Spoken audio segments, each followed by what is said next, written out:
Chapter 43-44. Not good. The two old Confucian cultivators who were facing Zhai Xingzi were shocked and they saw the starlight. Although they knew that Zhai Xingzi could use the power of the stars and moon in the Thousand Demons' sacred realm, which was especially favored by the power of the stars and moon, it wasn't easy to deal with. The two of them had taken the initiative by sneak attacking Zhai Xingzi and sealed the space around him, but they still underestimated Zhai Xingzi's strength. They didn't expect Zhai Xingzi to break through their joint attack. Buzz buzz. The stars above Zhai Xingzi's head expanded wildly. When the power of the stars and moon entered Zhai Xingzi's body, his body also let out a roar and expanded rapidly. Kill. The two old Confucian cultivators looked at each other, and killing intent suddenly appeared in their eyes.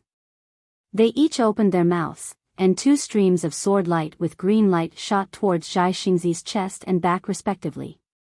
Boom! The two sword waves were extremely sharp. Wherever they went, whether it was the Great Chi Pillar or the Starlight Pillar, they were all easily destroyed. In just an instant, they pierced into the starlight protecting Zhai Xingzi's body. Break! Seeing the sword light enter his body, Zhai Xingzi sneered. He didn't care about the sword light at all. Instead, he chanted and pointed his finger. Pung! The spinning stars in the sky suddenly exploded, and an almost oval black hole appeared in the middle of the stars. After the stars exploded, they turned into star shatter. However, this star fragment was different from the life treasure starfall that Zhai Xingzi had used before. This star fragment was like a starry sky. Within it, there were dozens of stars of different sizes. Moreover, each star was emitting a different brilliance and fluctuation. These dozens of stars were connected by a mysterious fluctuation. It was likely that other than Zhai Xingzi, no one else would be able to sense these fluctuations. At this moment, after the star fragment exploded, it carried the spatial power of the black hole and the power of the light beam of the moon and stars as it crazily smashed towards the two Confucian cultivators. The distorted space was just like Zhai Xingzi's distorted mood. Boom boom. The star shatterer was even faster than a meteor. In the time it took for a spark to fly off a piece of flint, it had already smashed into the two secondary bodies of the Confucian cultivators. An incessant rumbling sound suddenly resounded as the secondary bodies of the two Confucian cultivators were torn apart by the star shatterer. Not only did the vast energy pillar collapse, but even blood splashed out. Caw caw caw. At this point, even the starlight that had been resisting the two waves of swords could not hold on any longer. The nascent soul avatar that was hundreds of feet tall began to crack from the inside out. Pieces of starlight were quickly annihilated by the wind. Roar! Zhai Xingzi's torn emperor's outfit was revealed at the spot where the star brilliance had been destroyed. There were bloodstains on the emperor's outfit, but Zhai Xingzi's eyes were wide open. How could he care about his injuries? He raised his head and roared. Like a trapped beast, his body glowed with starlight again. He was ready to pounce on the defensive formation that trapped Gusuchoti. Under the scheme of the Confucian cultivator, Zhai Xingzi was injured right from the start. Although it was because Gusuchoti was trapped and he was a little anxious, in the end, it was because the Confucian cultivator who ambushed him was stronger. If Zhai Xingzi was in such a state, how much better could Zhang Daoran and Sun Kong be? The two of them were some distance behind Zhai Xingzi. When the dozens of Confucian cultivators rushed out, they were also some distance away from the two of them. Seeing the Confucian cultivator who was at the upper fifth grade of essence force appear in the light shadow, how could they dare to be careless?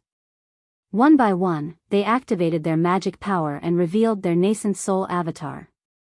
Zhang Daoran opened his mouth and a snowflake-shaped magic treasure rushed into the sky.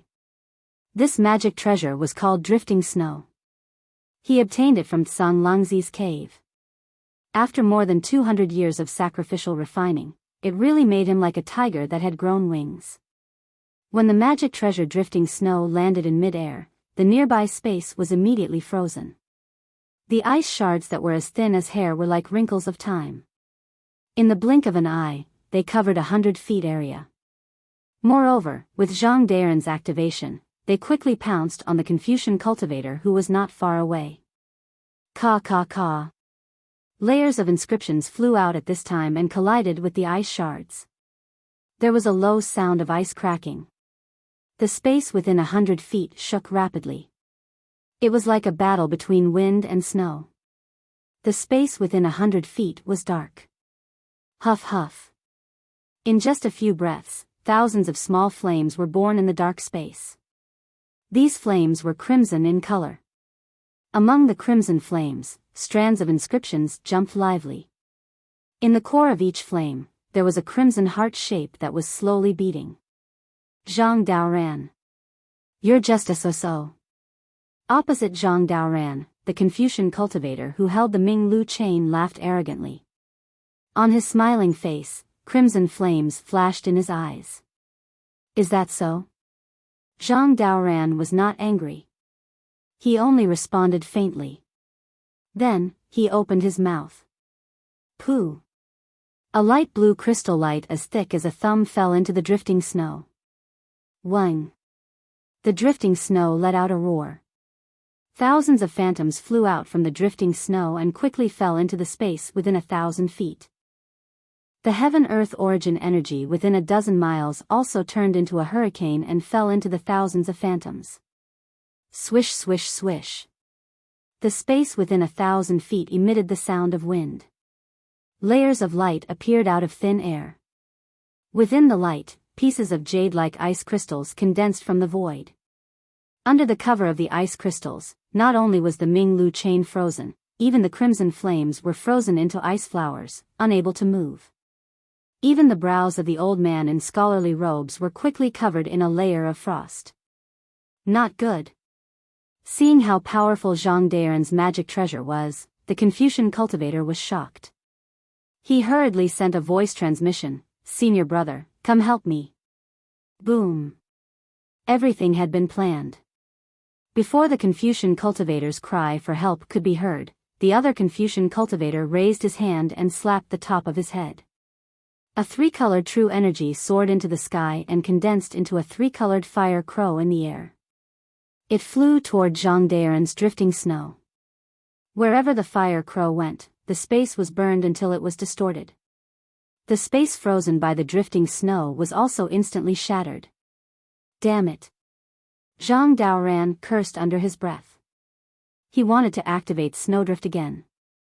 Boom. The crimson flame that had just been suppressed by the ice moved again. Inch by inch, the space was burned by the flame until it collapsed.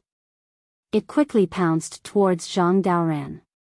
The fire crow that had broken through the seal earlier was even more unforgiving. It pounced out with flames to burn the Dharma treasure, Snowdrift. Zhang Daoran was in an awkward situation where he was attacked from both sides. Sun Kong was not much stronger. His magic treasure, Howling Heaven, was a fist-shaped object. Howling Heaven's body was covered with holes of different sizes. Under the stimulation of magic power, not only did each hole emit a strange sound, but it could also produce wind blades comparable to flying swords. Where the wind blades landed, they cut the Ming Lu chain that was attacking Sun Kong into pieces. The strange sound had a soul-stirring effect. The two Confucian cultivators besieging Sun Kong used a secret technique, but the sound still penetrated their protective true energy and entered their bodies. Fall.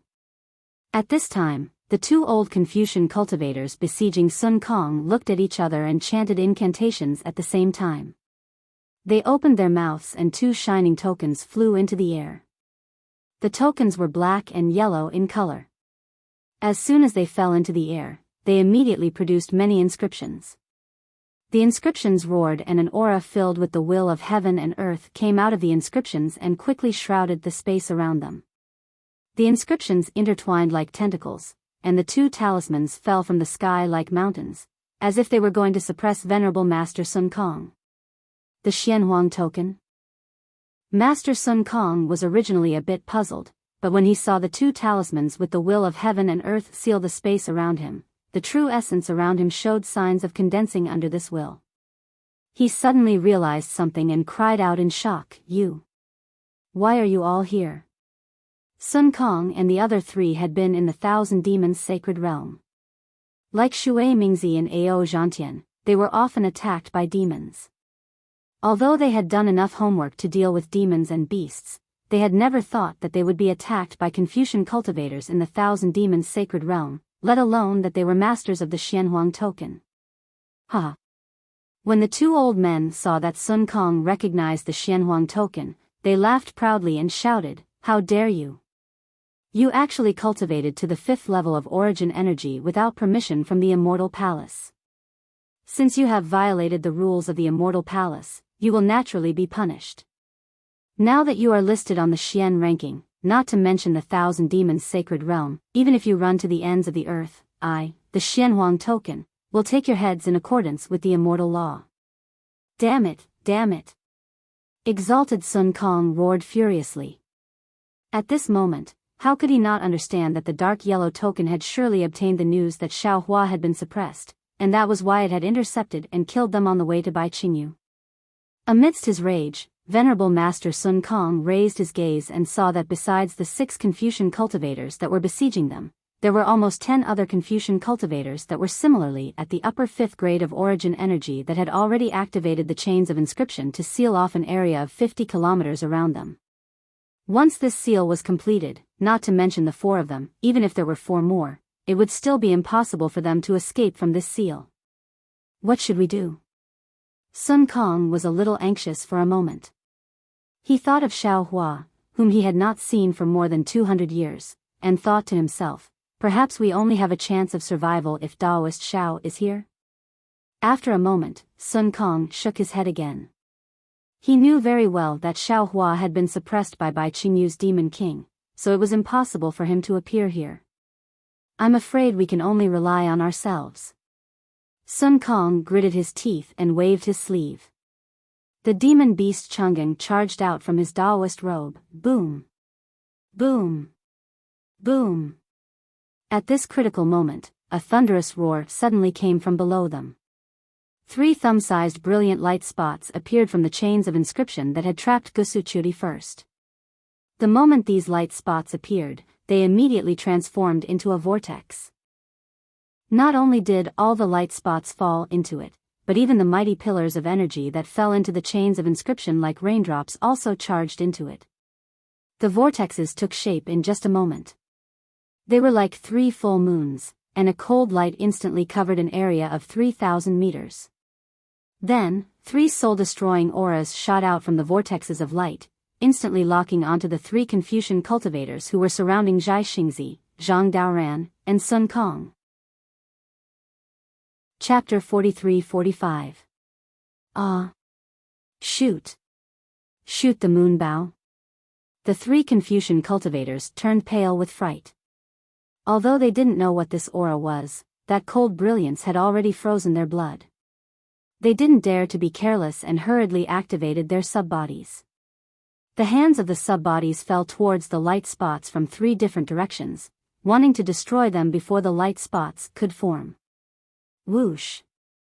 Like the sound of a bow, the 3 vortexes of light were instantly annihilated. 3 light arrows condensed from the noble chi flew out from the vortexes. These light arrows were dark blue and contained thousands of crystal lights. The sparkling crystal lights revealed a powerful star power and pierced straight into the 3 big hands. Wherever the light arrows passed, whether it was the Ming Lu chains or the noble chi pillars, they were all torn apart. The seal that trapped Gusuchuri earlier had a huge opening now. Gusuchuri, who was dressed in purple, revealed her valiant visage. That visage held a huge bow that was completely dark green in her hands. The light arrows were like lightning and instantly pierced into the hands of the 3 subbodies. The hands of the 3 upper 5th grade Confucian cultivators couldn't withstand a single blow and instantly collapsed. Following the collapse of the hands, the dazzling light arrows shot into the subbodies of the 3 Confucian cultivators at an angle. What was special was that the angles of the 3 light arrows were extremely tricky. They covered the subbodies of the 6 Confucian cultivators, not good. The 3 subbodies of the 3 Confucian cultivators collapsed. As they screamed, they hurriedly dodged. The other 3 Confucian cultivators were also shocked. They couldn't care less about attacking the 3 Taoist cultivators and also dodged. However, they were still a bit too slow. Although the light arrows didn't hit their vital points, the starlight was so bright that just by sweeping past the 6 sub-bodies, the sub-bodies condensed from noble qi immediately collapsed. The boundless power of the stars and moon wreaked havoc in the sub-bodies. When they had just dodged, Gusuchiodi, who was sealed by the Ming-Lu chains, turned into a ray of light and flew out. When she pulled Zhai Xingzi's hands, Zhai Xingzi shouted, "Let's go." The 2 of them followed the 3 light arrows to the left and right as they charged toward the defensive formation that had yet to be completely sealed. Seeing the 2 of them move, Zhang Daoran and Sun Kong naturally did not hesitate. The 2 of them also roared. One of them urged drifting snow, while the other urged howling sky. They brought Chang Gung and teleported behind the light arrow. Gusuchiodi's counterattack was too sudden. The dozens of Xianhuang token cultivators who were trying to kill the 4 of them did not expect it at all. It was not until the 3 light arrows landed and tore apart the defense formation that these Xianhuang token cultivators came to their senses and hurriedly surrounded them. However, they were still too late. When the light arrow was destroyed, Zhai Xingzi and the others also disappeared outside the defensive formation. When they chased out of the defensive formation, they could only see the backs of the 4 people flying away in the purple sky. Humph. The Xianhuang token cultivator who was flying at the front snorted coldly as he watched the 4 of them fly further and further away. He sneered, "I didn't expect the little girl from the Gusu family to have the shoot the moon bow. This really caught me off guard. I was lucky to have let them escape today, but it won't be easy to ambush them in the future. My lord." The Xianhuang token cultivator who was injured by the shoot the moon bow slowly flew over. His face was filled with lingering fear as he whispered, "The shoot the moon bow is an ancient Taoist magic treasure. It's extremely powerful. Gusuchiran is only at the lower middle of the 5th level of origin energy, but she almost killed the 6 of us with it. I don't know if Gusuchiran got the shoot the moon bow herself, or if the Gusu family." Hee hee. The Xianhuang token cultivator at the front sneered and replied, "The Gusu family head is not strict with her subordinates. Her son actually colluded with the Taoist rebels. Gusuchiran is only a female cultivator at the 5th level of origin energy. How could she have the power to get the shoot the moon bow? This must be the Gusu family head's intention. Quickly report to the token master that the Gusu family head has ulterior motives. Please make a decision." "Yes." The Xianhuang token cultivator nodded fiercely. "This subordinate will report to the token master right away." The other Xianhuang token cultivators also flew over and asked, "My lord, should we still chase?" "Chase." The Xianhuang token cultivator leader answered without hesitation, "Our mission in the 1,000 Demons Sacred Realm is to kill these Taoist rebels who dare to break the rules of the Immortal Palace and whose strength exceeds the limit and don't go to the Penglai Immortal Realm. With Xiao Hua as bait, they will definitely take the bait. Even if we don't kill them today, as long as they rush to Bai Qingyu, they will eventually fall into the hands of the Xianhuang token one day." "Yes." The Xianhuang token cultivators answered in unison. They each transformed into rainbows and chased in the direction of Zhai Xingzi and the others. In the wind behind them, layers of purple were still enchanting. Zhai Xingzi and the others naturally couldn't escape in one direction. After flying for a while and releasing their divine perception to investigate, they immediately turned around and flew in another direction. After another hour, Zhai Xingzi felt that the soft blade in his hand was extremely cold. He hurriedly looked around and landed in a forest of giant trees. Sun Kong Shangren and Zhang Daoran also landed. Before they could stabilize themselves, Zhang Daoran took out a formation map from his chest. As he rubbed his hands together, several rays of crystal light fell into the formation map. That formation map landed in the forest of giant trees. Thousands of thin ice strands extended out from the forest of giant trees, shooting straight into the air and enveloping an area of several kilometers. When the ice strands fell from the air, all of the ice strands disappeared. The forest of giant trees was still the same forest of giant trees, but Sun Kong, Shangren and the others had disappeared. Zhai Xingzi ignored Zhang Daren's formation. Instead, he looked worriedly at Gusu, whose body was trembling slightly and whose face was ashen. He asked worriedly, "Can you still hold on?"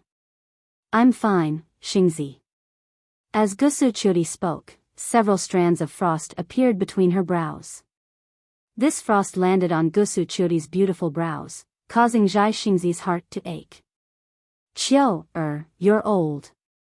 As Zhai Xingzi spoke, he lifted his hand to wipe away the frost.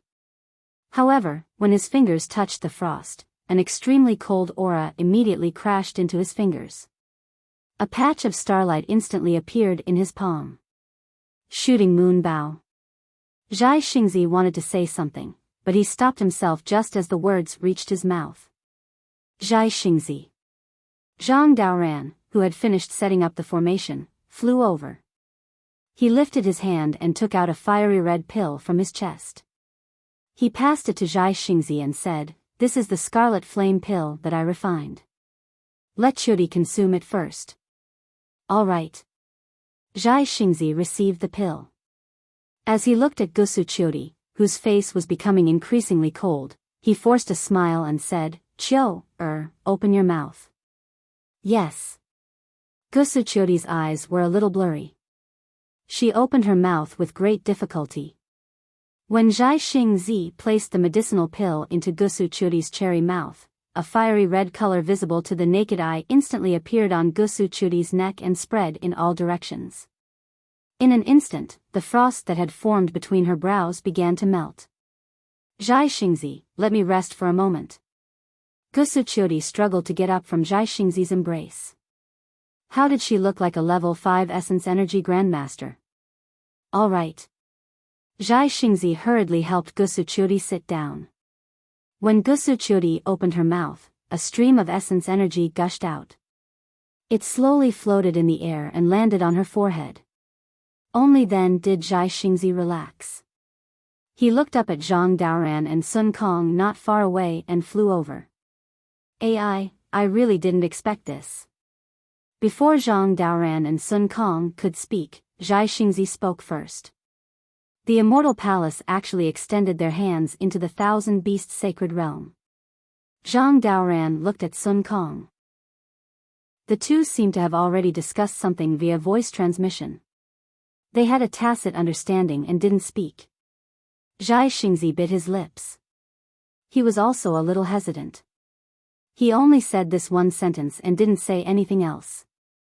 After 5 minutes of silence, Sun Kong looked at Gusu in the distance and asked, "Immortal friend Gusu, how are your injuries?" "Since entering the Thousand Beasts Sacred Realm, this is already the 3rd time I've forcefully drawn the Shoot the Moon bow." Before Zhai Xingzi spoke, Zhang Daoran actually spoke. "The Shoot the Moon bow is our Taoism's primordial magic treasure. Without a matching heart sutra and activation technique, forcefully drawing the bow will injure the heart meridian. Although immortal friend Gusu is a level 5 Essence Energy Grandmaster, she cultivates the essence energy of Confucian cultivators and not the meridians of our Taoism. Now, I'm afraid her heart meridian has already been injured. This old man has already treated saving Xiao Hua as an impossible mission." Sun Kong glanced at Zhai Xingzi, whose expression changed slightly, and sighed. "But I still didn't expect that saving Xiao Hua would be so complicated. Although we don't understand why Xiao Hua was suppressed in Bai Qingyu, the general reason is that he offended the Demon King. If we rush to that place, we might be able to persuade the demons, or we might be able to use force to rescue Xiao Hua." Zhang Daoran said meaningfully. "But the Thousand Beasts Sacred Realm is so dangerous. Even with our level 5 essence energy cultivation, we still encountered danger several times. If not for immortal friend Gusu risking her life to activate the Shoot the Moon bow 3 times, I'm afraid we wouldn't have been able to reach this place. And this place is still very far from Bai Qingyu. It's not just the distance." Sun Kong continued. "The situation is also complicated. Perhaps Xiaohua being suppressed by Bai Qingyu's Demon King isn't as simple as we thought. Let's not talk about why Xiaohua was suppressed by Bai Qingyu's Demon King.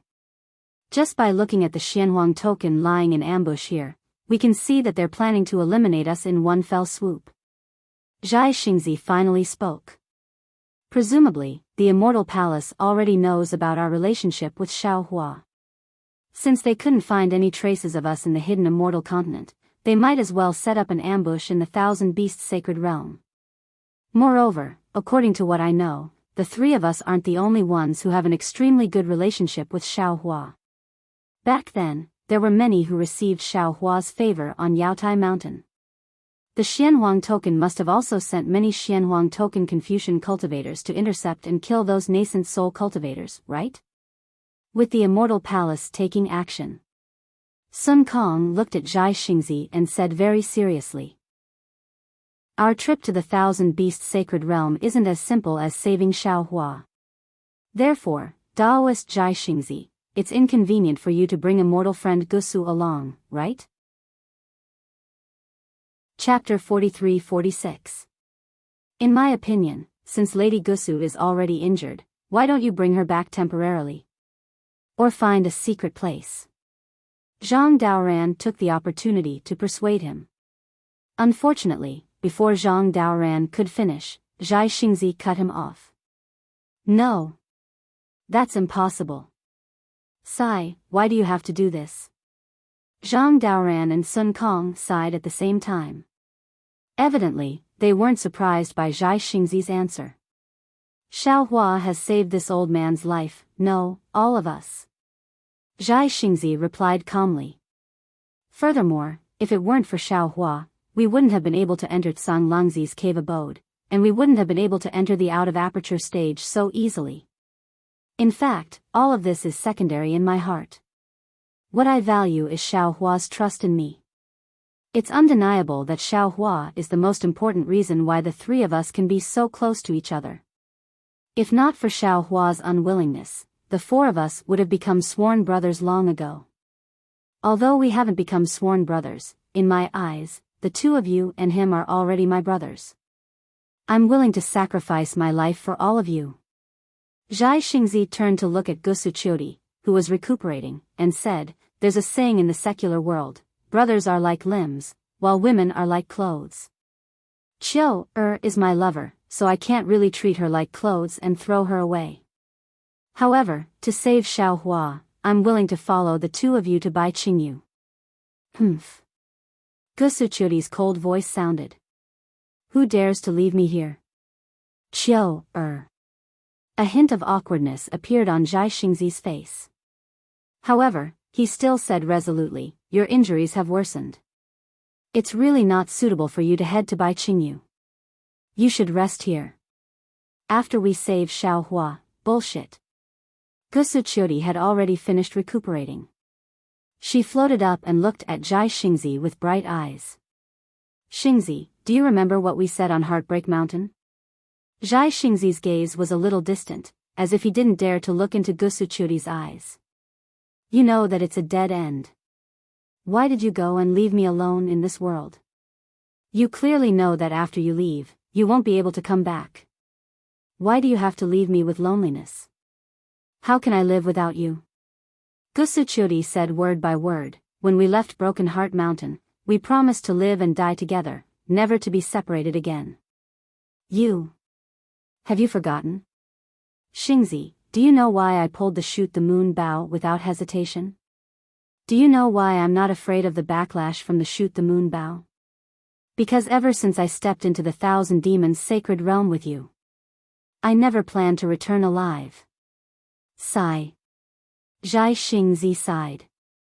He couldn't say anything. He reached out and hugged Gusu Qiudi.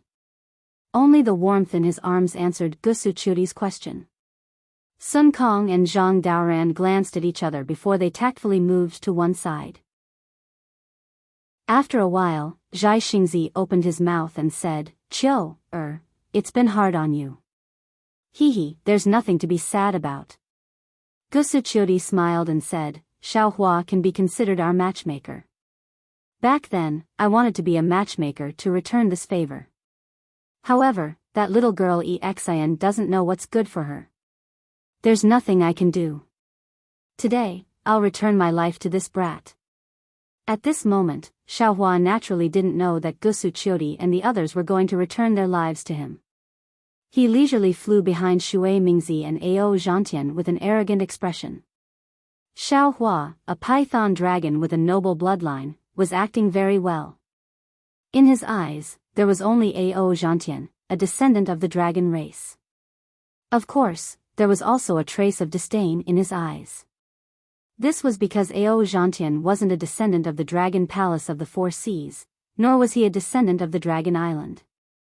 As for Shui Mingzi, Su Tingzi, and the others, this python dragon Xiaohua didn't even look at them. It was as if looking at them would lower his status.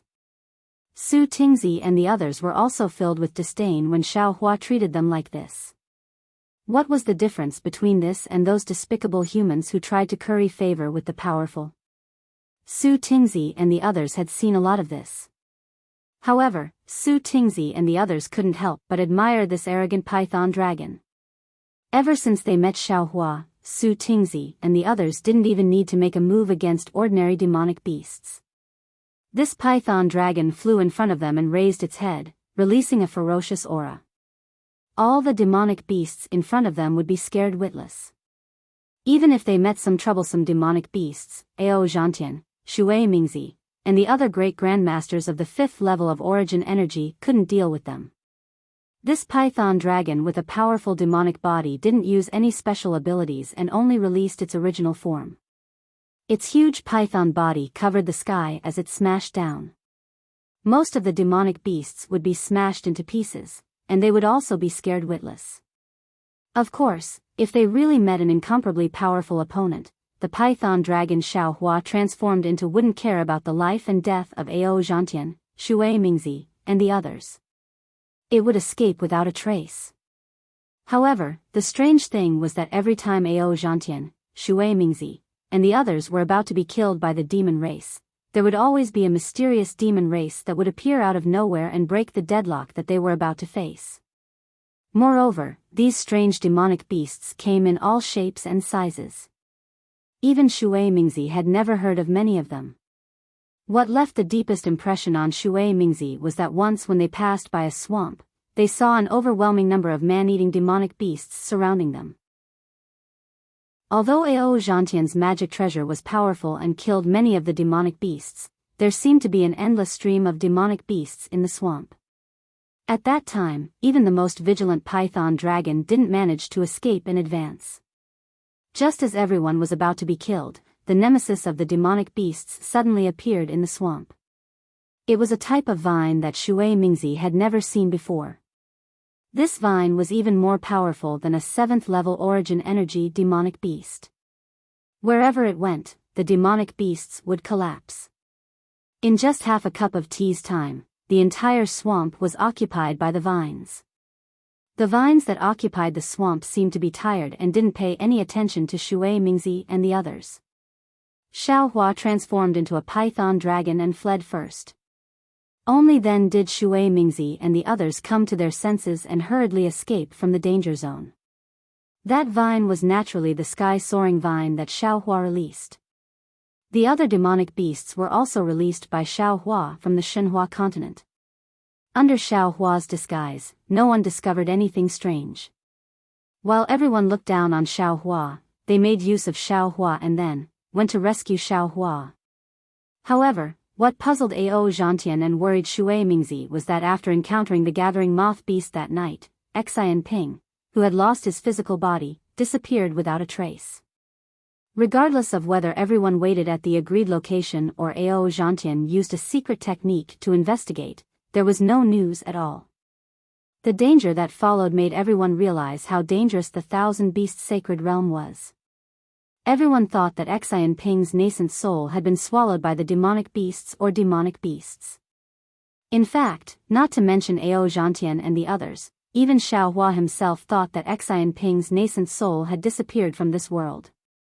That day, when Xiaohua saw that everyone was in an emergency, Xian Ping's nascent soul teleported and immediately flew to the Illumination Mountain range to rescue them. He also sent the Black Bear, White Lion, and Golden Eagle to search for Xian Ping's nascent soul. However, the three demonic beasts reported that they couldn't find the whereabouts of Xian Ping's nascent soul. Xiaohua had no choice but to let the three demonic beasts continue to search nearby and send him messages every day. On this day, Xiaohua was flying behind a group of Dao sect cultivators, and he was admiring himself as he utilized the Buddhist sect's heavenly vision divine ability to inquire about the situation of the past few days. Suddenly, a very familiar voice sounded out by his ears. Fellow Taoist AO, I have something to discuss with fellow Taoist. I wonder if fellow Taoist is willing. Oh. The other voice naturally belonged to Ao Zhantian. Ao Zhantian's voice was filled with surprise as he transmitted his voice. Fellow Taoist Shui, if you have something to say, please speak. Right now, we're in the same boat, there's nothing we can't discuss. Xiaohua was taken aback. He raised his head and looked into the distance. Ao Zhantian and Shui Mingzi were flying in front of everyone, while Shui Mingzi was flying behind them. Ao Zhantian's figure clearly paused for a moment, and he looked back in confusion. He even asked, could it be that there are some demonic beasts ahead that we can't handle? Hee. Xiaohua's heart warmed slightly. Just as he was about to retract his divine ability and not listen to their private conversation, Shui Mingzi hesitated for a moment and replied, no. It's just that I want to ask your opinion on Black Wind Mountain. Ah. When Xiaohua heard this, he couldn't help but be shocked. He had been vigilant before, but when he saw Ao Zhantian, Shui Mingzi, and the others risking their lives to head to Bai Qingyu to save him these days, his vigilance had already mostly dissipated. But who would have thought that one may know a person's face but not his heart? Shui Mingzi had actually never extinguished his little bit of selfishness. Xiaohua ordered the Black Bear and the others to go far away and search for Xian Ping's nascent soul. Meanwhile, he used his heavenly vision divine ability to eavesdrop on the two's voice transmission. However, he was extremely surprised when he heard Ao Zhantian's voice transmission. Black Wind Mountain? What does fellow Taoist Shui mean? Wasn't Black Wind Mountain besieged by the Immortal Palace a long time ago? Hee. Shui Mingzi replied, fellow Taoist Ao, you know very well that with Xiaohua's methods, how could he give up the huge Black Wind Mountain so easily? How could he allow the disciples of Black Wind Mountain to die under the encirclement of the Immortal Palace? Oh, this old man understands now. Fellow Taoist Shui is talking about Taoist Zhao's disciples. Ao Zhantian's voice became even calmer as he said indifferently, I thought you were talking about Black Wind Mountain. Shui Mingzi didn't get angry and continued to ask, fellow Taoist Ao, what do you think of Xiaohua's disciples? Ao Zhantian was puzzled again and replied, fellow Taoist Shui, what do you mean by this?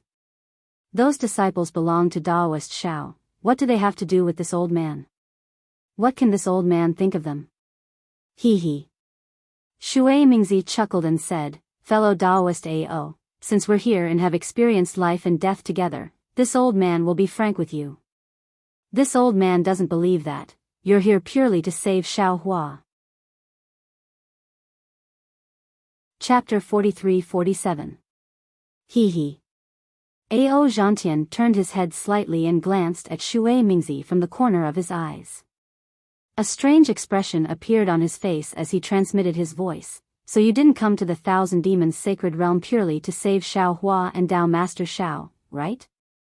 Of course I wanted to save Xiaohua from the start. When he spoke up to hear, Shui Mingzi didn't conceal it any longer and explained. But right when I contacted all the fellow Taoists on Hidden Immortal Continent, I noticed to my shock that there were truly many cultivators that received grace from Xiaohua on Jade Mountain all those years ago. Ao Zhantian frowned. Wouldn't it be better if there were more cultivators who received Tao Master Zhao's grace? Why didn't you contact them? We can save Tao Master Xiao together. Shui Mingzi smiled bitterly and said, fellow Taoist Ao, although we were saved by Xiaohua that day, we were forced by Daoist Shao to swear a blood oath of loyalty. Shao Hua's scheme is not small. I heard about Dao Master Zhao's blood oath and went to the Bronze Pillar Nation. I don't know why, but the blood steel is still there. No Confucian cultivators dared to overturn the blood steel. Ao Zhantian said meaningfully. If that's Dao Master Zhao's plan, I'm willing to do it even though I was forced. That day was that day. What about now? Does fellow Daoist Ao still think so? Shui Mingzi looked at Ao Zhantian and transmitted his voice with a smile. Shao Hua is being suppressed right now. There are many Daoist cultivators on the hidden immortal continent who received his grace. This is not a small force. Did fellow Daoist Ao notice something special? Ever since the Black Wind Mountain was destroyed by the Immortal Palace, Shao Hua's disciples have never appeared on the hidden immortal continent. Even when the news of Shao Hua being suppressed by Bai Qingyu spread, I didn't see any movements from the disciples of the Black Wind Mountain. Don't you think it's a little strange? Ao Zhantian smiled faintly and looked into the distance. After thinking for a while, he replied, I understand what fellow Daoist Shui means. Not to mention the number of disciples of the Black Wind Mountain, and not to mention the strength of these disciples. Shao Hua's trip to the Yaotai Mountain and the Daoist cultivators he won over is a force that no one can ignore. This time, fellow Daoist Shui went to Biqingyu to save Daoist Master Shao. You plan to get a share of the loot, right? He. At this point, Ao Zhantian revealed the truth of the matter to Shui Mingzi. Shui Mingzi only chuckled and didn't say anything. Then how does fellow Water Dao friend intend to get a share of the benefits from Shao Hua? Ao Zhantian decided to get to the bottom of the matter. Shui Mingzi didn't answer. Instead, he asked, could it be that fellow Daoist Ao doesn't think so? Ao Zhantian didn't answer Shui Mingzi's question. Instead, he sent a telepathic message to Shui Mingzi. There are only two ways to reap benefits. The first is to rescue Shao Hua, discuss with Shao Hua, or cooperate with him, or ask him to give up a part of his power. The second. At this point, Ao Zhantian's eyelids twitched. He glanced at Shui Mingzi and said, kill Shao Hua directly. A dead Shao Hua was definitely more valuable than a living Shao Hua. Fellow Daoist can borrow Shao Hua's dying wish. Oh, or you can take Shao Hua's keepsake and take control of the Black Wind Ridge's power. That Black Wind Ridge disciple hasn't appeared for several hundred years. He must be hiding somewhere in the hidden immortal continent. After taking control of this power, you can use this power to cooperate with the Daoist cultivators who have received Shao Hua's favor. Fellow Daoist, the benefits you'll obtain will be much greater than rescuing Shao Hua. Fellow Daoist Shui, don't you think so? He. Shui Mingzi smiled and sent a telepathic message. Fellow Daoist Ao is really good at thinking. It's really a pity that you didn't write a book. If this old man had second thoughts, why would I go through so much trouble to go to Biqingyu with fellow Daoist? Biqingyu's Demon King is suppressing Shao Hua and will kill him sooner or later. Wouldn't it be better for this old man to act after he kills Shao Hua? So, fellow Daoist is thinking of the first option? A faint smile appeared on Ao Zhantian's face again. That's right. Shui Mingzi nodded. This old man did have this idea. And now, this old man wants to discuss it with fellow Daoist. Huh. So you're saying that fellow Daoist is confident in rescuing Shao Hua? Ao Zhantian was a little surprised. I can't say that I'm confident, but I have some ideas. Shui Mingzi explained. When this old man was at the Black Wind Mountain, I once invited fellow Daoist. Oh, I remember now. You've told me about it before. You're on good terms with a great demon of the 1,000 Demons Sacred Realm. Ao Zhantian replied in realization. Indeed. Shui Mingzi nodded. To be honest, this old man is similar to fellow Daoist Ao. I also have the bloodline of the demon race. This bloodline comes from the ancient Bell Mountain of the 1,000 Demons Sacred Realm. This old man understands. Ao Zhantian nodded vigorously. Fellow Daoist Shui, you can use the influence of the ancient Bell Mountain's Demon King to rescue Xiaohua. Demon King? Shui Mingzi smiled bitterly and sent a telepathic message. Fellow Daoist Ao thinks too highly of me. How could I possibly have a relationship with a Demon King? I'm just on good terms with a great demon under the Demon King's command. Moreover, I don't know what the relationship between the ancient Bell Mountain and Bai Qingyu is like. I don't know if the ancient Bell Mountain can help in this matter. In particular, even if I'm on good terms with that great demon, the ancient Bell Mountain can still influence Bai Qingyu. I can't just ask the great demon to help me, right? I understand. Ao Zhantian nodded again. Fellow Daoist Shui, are you planning to use Xiaohua's power as a bargaining chip to negotiate with the great demon of the ancient Bell Mountain so that the ancient Bell Mountain can help you? AI, yes. That's what I'm really thinking. Shui Mingzi replied, I was just testing you. I'm ashamed. Ao Zhantian narrowed his eyes and revealed a disdainful smile. The two of them had been testing each other in such a roundabout way for so long. How could he believe that this was Shui Mingzi's original intention? He didn't hide his suspicions and sent a telepathic message. If fellow Daoist Shui is so considerate of Xiaohua, then there's no need for us to send a telepathic message, right? We just need to discuss this matter with the other fellow Daoists. He. Shui Mingzi smiled mysteriously again and replied, this is indeed my original intention. However, after seeing how difficult it is to enter the Thousand Demons' sacred realm and how much we've sacrificed, I had another idea. Isn't that why I'm discussing this with fellow Daoist Ao right now? Right now, you and I are both at the 5th stage of the origin energy realm and have the qualifications to take over the power behind Xiaohua. If we work together, our chances will be greater. Greater? Ao Zhantian was a little confused. Who has the strength to surpass us? I don't know. Shui Mingzi replied. However, I feel that we might not be the only ones who came to the Thousand Demons' sacred realm to save Xiaohua. If other cultivators also want to come and take advantage of us, we have to be on guard. On guard? Ao Zhantian frowned and said with a smile, if that's the case, then fellow Daoist Shui should be on guard against me first, right? Ha ha ha. Shui Mingzi laughed heartily. If I were to be on guard against you, why would I need to be so honest with you? You and I have experienced life and death together on the Yaotai Mountain. When I came to the Thousand Demons' sacred realm, I also invited you to come with me. If I can't trust you, then who can I trust? Upon hearing this, Ao Zhantian opened his mouth as if he wanted to ask something. However, he swallowed the words that were about to come out of his mouth. His gaze swept across the dozen or so nascent soul cultivators to his left. Although he could see that these cultivators all had similar expressions of nervousness, he believed that Shui Mingzi must have had something to rely on. Perhaps some of these nascent soul cultivators had already been convinced by him. With that in mind, Ao Zhantian's heart suddenly jolted as he recalled the time when Enchanting's body was destroyed by the moth-gathering beast in front of Yizhao Ridge. He had shouted, Shui Mingzi, hurry and save me.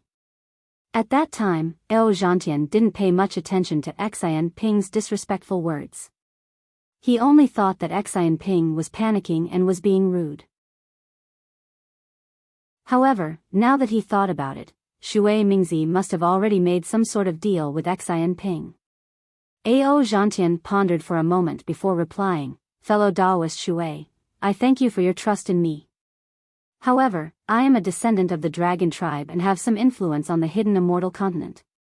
Daoist Shao and the other disciples of the Black Wind Mountain are nothing in my eyes. I won't hide it from you, fellow Daoist. I came to the Thousand Demons' sacred realm to save Daoist Shao.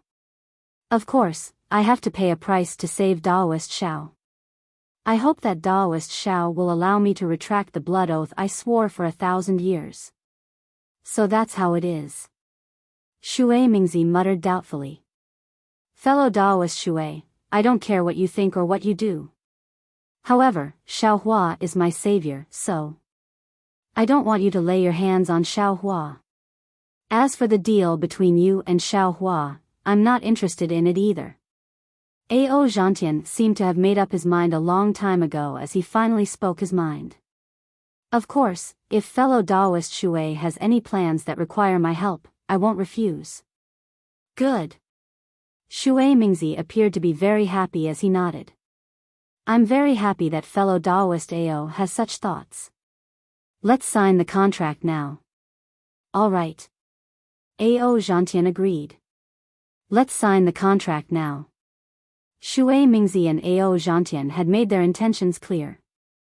Shui Mingzi's expression was clearly relaxed while Ao Zhantian's heart was heavy. Compared to Ao Zhantian, Xiaohua's heart was even heavier. He truly didn't expect that this group of people would all have ulterior motives.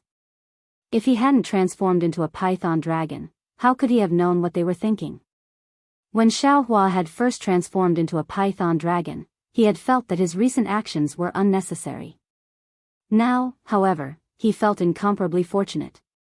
It was the kind of joy that came from being able to see the situation clearly as a bystander. I want to see what kind of tricks you guys have up your sleeves.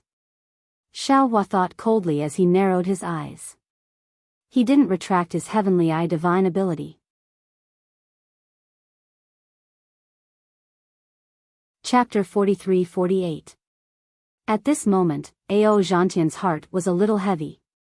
He felt that Shui Mingzi's actions were a little unjust, but he soon felt relieved. After all, everyone's thoughts were different. Shui Mingzi didn't have Ao Zhantian's experience on Dragon Island, so Ao Zhantian couldn't force Shui Mingzi to be grateful to Xiaohua, nor could he force Shui Mingzi to save Xiaohua like he did. However, after flying for the time it took to brew a cup of tea, they saw a large lake in front of them. The water of the lake was as clear as crystal, and Ao Zhantian was just about to ask Shui Mingzi when his heart suddenly trembled. An indescribable feeling of fear rose from the bottom of his heart. Oh no, this is bad. Shui Mingzi just said that he has the bloodline of the Ancient Bell Mountain's demon race, and he has a good relationship with the Ancient Bell Mountain's great demon race. With his relationship with the Ancient Bell Mountain, although Shui Mingzi can't say that he can do whatever he wants in the Thousand Beasts Sacred Realm, at least he won't be attacked by the demon race everywhere he goes, right? Moreover, if Shui Mingzi wanted to cooperate with a certain clan, why didn't he say anything earlier? Why did he wait until now? Could it be that Shui Mingzi's initial plan was not like this? Then what was his initial plan? Roar. Just as Ao Zhantian had expected, a furious roar erupted from the depths of the pond. A pillar of water shot up into the sky, and an aquatic beast over 100 feet in length stepped on the surface of the water and made its way over. Its ferocious aura had already enveloped the area within a few kilometers. Fellow immortal. Ao Zhantian turned his head and urged Xiaohua, who had transformed into a python, to hurry up. However, when he saw the aquatic beast flying over, the python lazily glanced at it with a disinterested expression, completely ignoring Ao Zhantian. Helpless, Ao Zhantian could only wave his hand and say, "Fellow Taoists, let's kill our way over," not to mention that Xiaohua, who transformed into a python, was hurt by the secret plans of the group of cultivators and had the intention of slacking off. The distance from the pool was more than 10 million li. This place was filled with swamps and towering peaks. Demonic clouds covered the low sky. It was the scorching noon sun, and the sunlight proudly spilled over the earth. However, the sunlight was unable to penetrate the demonic clouds and shine on the swamps. Even though sunlight couldn't penetrate the clouds, the water and mountains under the demonic clouds were filled with 5 colors. The 5-colored halo was like a person's essence, chi, and spirit. It was hidden in the mountains and rivers, nourishing them. Although one couldn't see much with the naked eye, one would always feel that the mountains and rivers here were different from other places. Not only were the mountains and rivers different, but the demon clan and demon beasts that appeared in this area were also different from other places. From time to time, waves would rise in the water. The thin splashes of the water revealed a faint five-colored light. Under the splashes of the water, shellfish of all sizes would occasionally reveal themselves.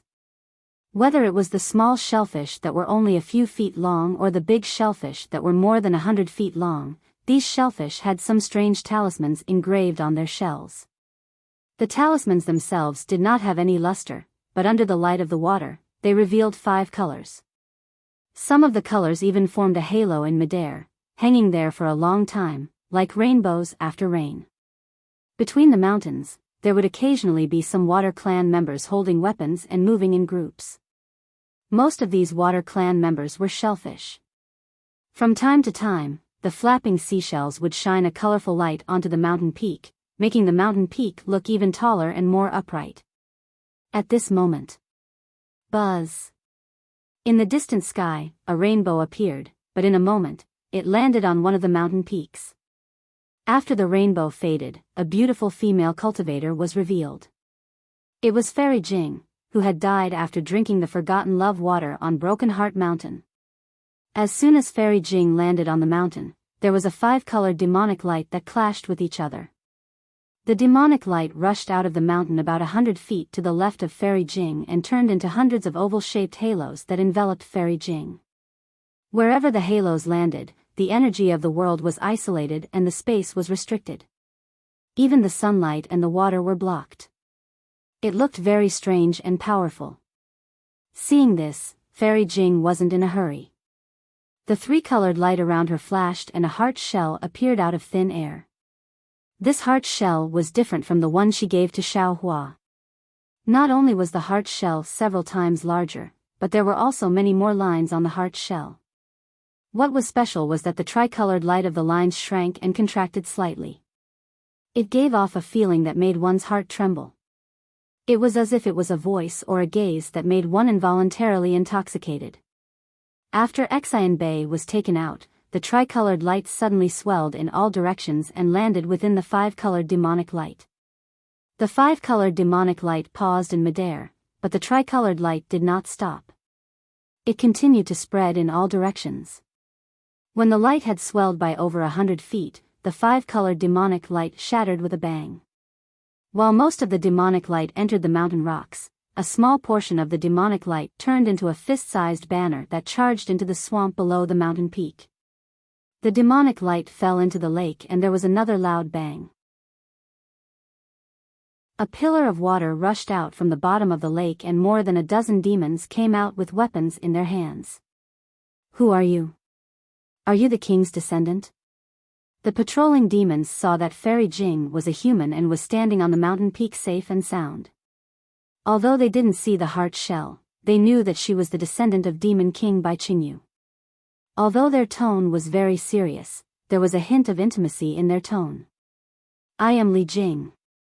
Fairy Jing smiled and didn't bow. She raised her hand and took out a beast skin from her chest and answered proudly, Today, I came back to the mountain under the king's order to kowtow.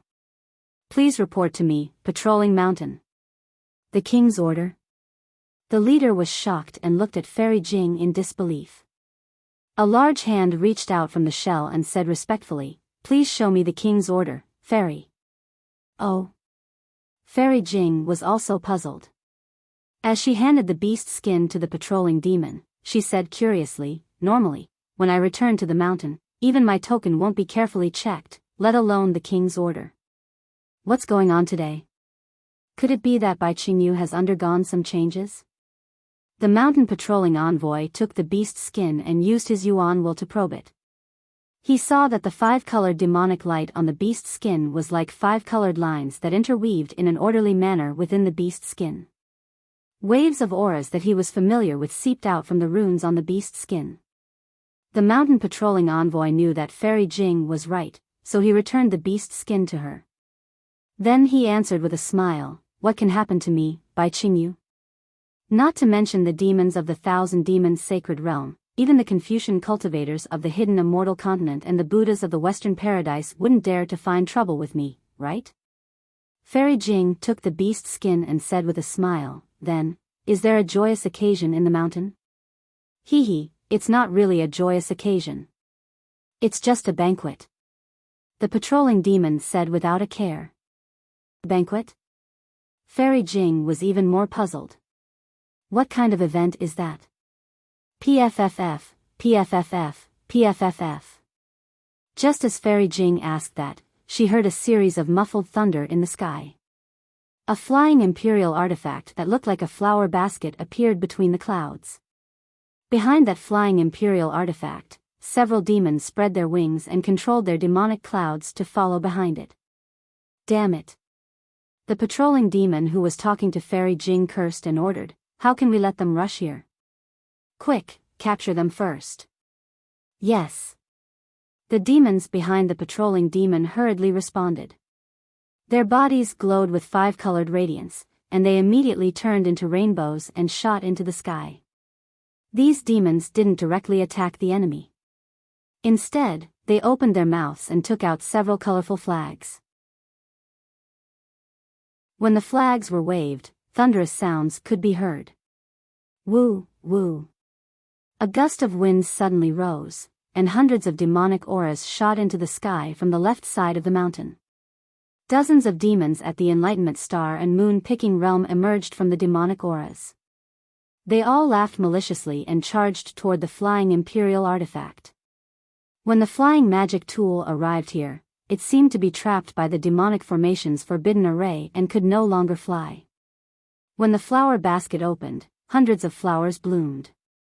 Dozens of Aurus core and nascent soul human cultivators flew out from the basket. When these cultivators saw that there were pursuers behind them and demons in front of them, they did not say a word. Each of them channeled their magic power and all kinds of magic treasures fell down to attack the demons that surrounded them. Humph. The patrolling demon was originally a bit nervous, but when he saw that the magic treasures of these human cultivators had dimmed and that there were limited signs of the heaven-earth origin chi around them, he couldn't help but feel his nervousness gradually dissipate. He coldly snorted and said, "These ants actually dare to participate in the banquet." Fairy Jing was puzzled, but when she saw the humans fighting against the demons, she didn't dare to ask too much. She only focused on watching. Just as the mountain patroller had expected, the several dozens of human cultivators were no match for the demons. In the blink of an eye, apart from a few nascent soul cultivators who were wounded by the demons, the rest of the human cultivators were trapped and captured by over 100 demons using their demonic formations. When the pursuing demons spread their wings and whizzed away, the demons who had captured the human cultivators rushed into the swamp. Fairy Jing said, "Mountain Patrol Envoy, what's going on here? I don't understand." Although Bai Qingyu doesn't dare to say that this is the largest demon realm in the Thousand Demons Sacred Realm, it still covers millions of miles of territory. If I didn't have a heart, I wouldn't have come here. These human cultivators are clearly Taoist disciples. How could they fly here? And from the looks of it, they seem to want to attack Bai Qingyu. The patrolling demon glanced at Fairy Jing impatiently and was about to casually brush her off with a few words. But suddenly, he thought of the 5-colored beast skin in Fairy Jing's hands. His heart jumped and he hurriedly said, "Fairy, you haven't returned to Bai Qingyu for a long time, right?" "Yes, indeed." Fairy Jing nodded and said, "After I met the Demon King, I went out to sea to train. Counting now, it's probably been close to 200 years. Meeting the Demon King." Hearing Fairy Jing's words, the patrolling demon secretly stuck out his tongue, glad that he hadn't been negligent. He hurriedly nodded and said, "No wonder." "Fairy Jing, you might not know, but recently, I, Bai Qingyu, have had a major event. It's the banquet I mentioned to you earlier."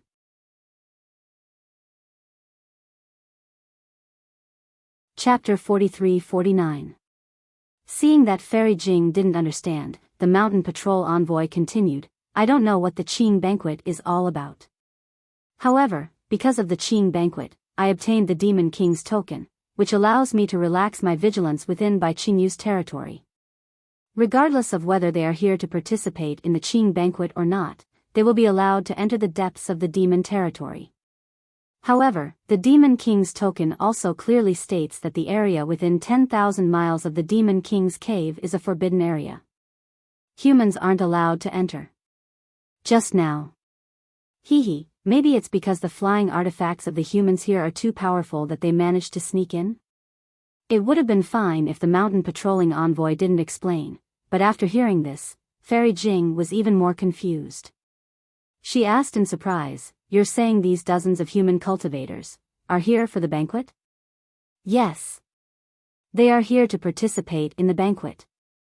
The mountain patroller nodded and said with a serious expression. Fairy Jing didn't know whether to laugh or cry. She pointed at the flying artifacts that had just been dragged into the swamp and said, "They waved their artifacts like this and came to the banquet in such an aggressive manner? And this is how you captured them to treat the guests?" Speaking of this, Fairy Jing's heart suddenly jolted. Her expression became thoughtful as if she had understood something. "Sure enough," the mountain patrolling envoy said proudly, "Fairy Jing, you don't know, but my king said that who said the banquet must invite guests. My banquet invites delicacies." Sigh, I understand now. Fairy Jing waved her hand. This idea must have been given to my king by the demon king of ancient Bell Mountain, right? The mountain patrolling envoy was shocked.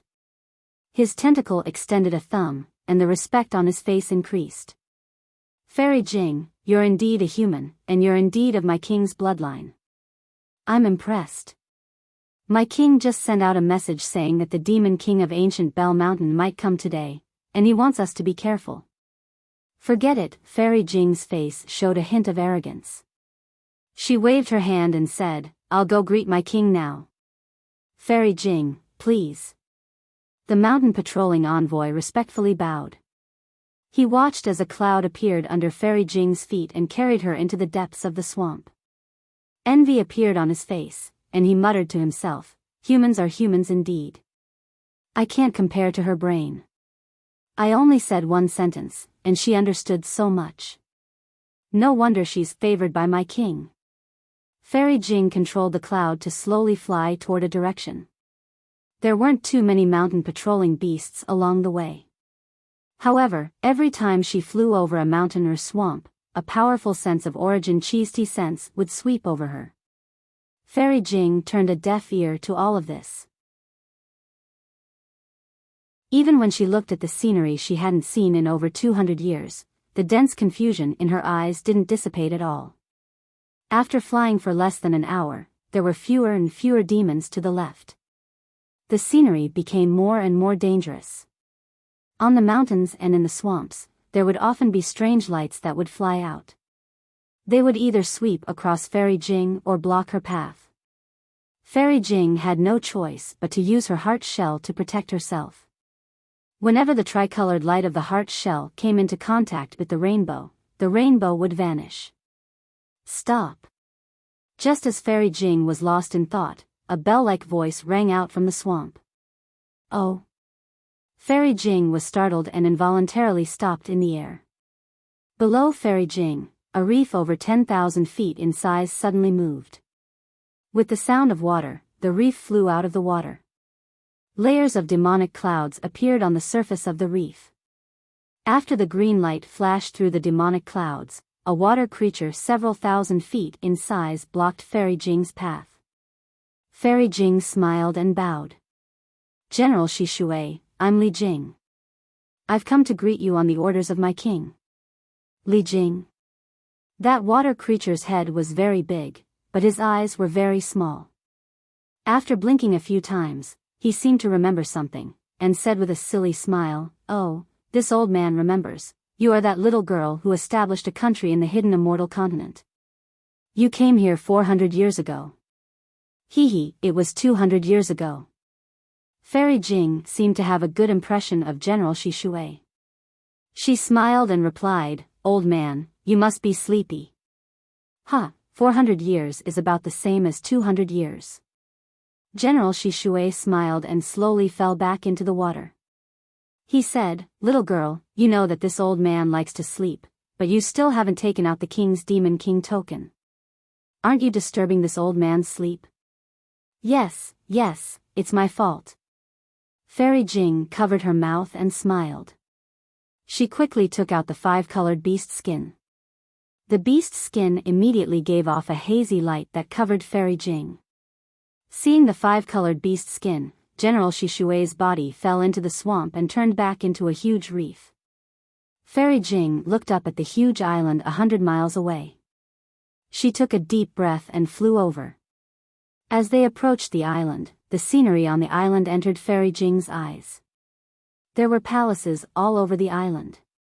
These palaces were dazzling with extraordinary auras. Outside each palace, there were water creatures in colorful clothes. They were either carefully walking or holding their breaths while standing respectfully.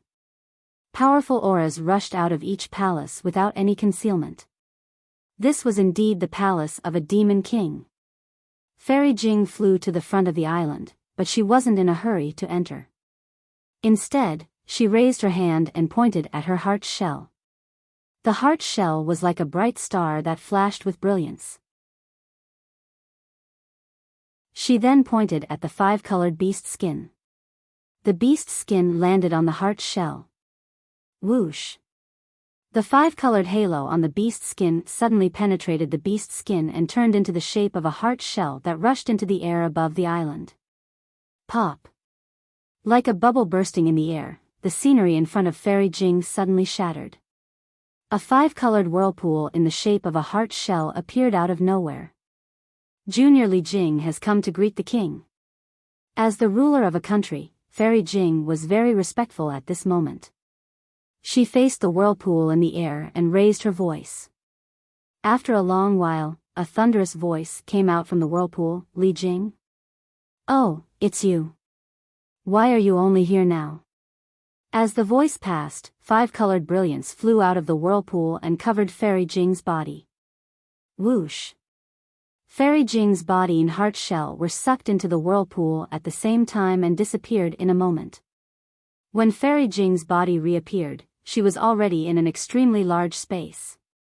The space looked similar to a cave, but the walls of the cave were not made of ordinary rocks. Five-colored lights were emitted from the walls of the cave. Faintly discernible demonic clouds were gently drifting, and there were many splashes of water that bloomed and faded from time to time. The walls looked very far away, but as far as the eyes could see, the nearly transparent walls were extremely close. Not only were the innumerable talisman markings on the walls clearly visible, even the water ripples outside the walls could be clearly seen. Fairy Jing stood still in the space and looked down at the crystal-clear ground under her feet. At this moment, there were auspicious clouds surging on the ground, as if they were dancing in the wind in the sky. Fairy Jing understood that she had arrived at Bai Qingyu's Demon King Cave. However, there was one thing she didn't understand. Where on the island was the Demon King Cave? When she first entered, Fairy Jing thought that she was on the island, which meant that she was in one of the many palaces. But now that she thought about it, Bai Qingyu's demons were all of the water race. The palaces on the island were probably an illusion. The Demon King's cave should be under the island. When she came in the second time, she made a new discovery. She felt that the Demon King cave was in a space high up in the sky. But when this thought appeared in her mind, she couldn't help but laugh. What did the location of the Demon King cave have to do with her? What was the point of thinking so much? Li Jing, why are you only here now? Do you think you have the power to fight against this king now that you're in charge of a country? Before Fairy Jing could raise her head, a powerful intent came out of nowhere and pressed down like a mountain. A rather unhappy voice sounded in her ears. Let this king tell you, you're just a human descendant of this king. I, Bai Qingyu, have hundreds of humans like you, if not 1,000. This king can find someone to replace you at any time. If it were any other time, Fairy Jing would have panicked and knelt down to beg for forgiveness. But now, an inexplicable sadness rose from the bottom of her heart. Although Fairy Jing knelt down, she didn't beg for forgiveness like before. Your Majesty, after this concubine bid farewell to you, I didn't stay in the 1,000 Demons' sacred realm for even a moment. Then, I went deep into the West Ocean to train. In the past 200 years, I haven't set foot in the 3 continents. When this concubine returned to the hidden immortal continent, I saw your majesty's demon king token. This concubine rushed over without stopping and didn't dare to be negligent. Oh. Is that so? That voice didn't believe Fairy Jing's explanation and said coldly, this king doesn't care where you went. What this king knows is that because you didn't come in time, you almost delayed this king's important matter. Therefore, this king must punish you. Yes, this concubine understands. Fairy Jing's heart was filled with sorrow and resentment. However, that voice changed the topic and said, the ancestor liked the jade eyes you brought back last time. He said that you've done a great service for Bai Qingyu and wanted to reward you greatly. Now that I think about it, you've atoned for your crimes. This king won't reward you. It's fine. Fairy Jing replied indifferently. This concubine works for your majesty and doesn't ask for any reward. Get up. That voice said, this king has a few questions for you. Yes. Fairy Jing stood up and looked up at the top of the space. At the top of the space, a cluster of dazzling five-colored light was blooming like a star. Under the light was a huge reef. Precious pearls of various colors were embedded around the reef. Although the pearls were also shining, they were much dimmer than the five-colored light. Fairy Jing's gaze landed on the light. Illusions of falling flowers and falling leaves or rising and falling tides appeared before her eyes. She turned her eyes and looked away. At that moment, the five-colored light receded and a shellfish several hundred meters in size appeared on the reef. Your Majesty. Fairy Jing was shocked and hastily asked, may I know what your Majesty wants to ask this concubine?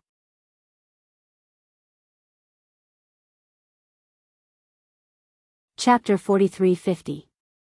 The shellfish demon king's body moved slightly, and a strange primordial spirit stood up from the shell. This primordial spirit was also five-colored, and there wasn't a single strand of hair on its body. It looked like a little monk. However, this little monk didn't have hands or legs, so it was more like a five-colored boiled egg with its shell peeled off. The primordial spirit stood up, and a mouth appeared in the middle. It opened and closed its mouth, saying, did you get the jade eyes from Xiaohua last time? Xiaohua? Fairy Jing frowned, seeming to feel a stab of pain in her heart. She said hesitantly, I don't seem to know Xiaohua, but I do remember that it was Xiaohua, Daoist Xiao, who gave it to me. What did he say at that time? The Demon King wanted to get to the bottom of this. Think carefully. This time, Fairy Jing didn't hesitate at all. She immediately replied, he asked me if I knew that thing, or if I had seen it before. If I had any information, I could directly send a message to him. Is that all? The Demon King asked indifferently. It should be. Fairy Jing nodded affirmatively. Although I don't remember what happened before clearly, this matter doesn't seem to be in my lost memories. I can be sure. AI, how troublesome. The Demon King's primordial spirit suddenly swelled several dozen times, and an irritated aura that seemed to fill the entire space swept over, scaring Fairy Jing into trembling slightly. The Demon King said angrily, I've interrogated you for 100 years, but I couldn't get anything out of you. I thought I could get something out of you when you came, but you actually don't know anything. Interrogate? Fairy Jing was a bit bewildered, looking at the Demon King in confusion. Suddenly, Fairy Jing seemed to realize something, and a trace of ecstasy flashed in her eyes. She said in surprise, Your Majesty is saying, make a trip to the Heavenly Dam Water Prison. Xiaohua is there. Ask him where he saw that thing. As long as he can tell me, I'll definitely let him out. Moreover, there will be a great reward. His Majesty invited Xiaohua to Bai Qingyu? Fairy Jing smiled bitterly. A ball-shaped head appeared on the Demon King's primordial spirit. He nodded and answered vaguely, I received the ancestor's order to invite Xiaohua. It just so happened that I had the opportunity to invite him to Bai Qingyu. Your Majesty has interrogated Xiaohua for over 100 years, but he still didn't say anything. This concubine also doesn't seem to be familiar with Xiaohua. How can I ask him about the ugly truth?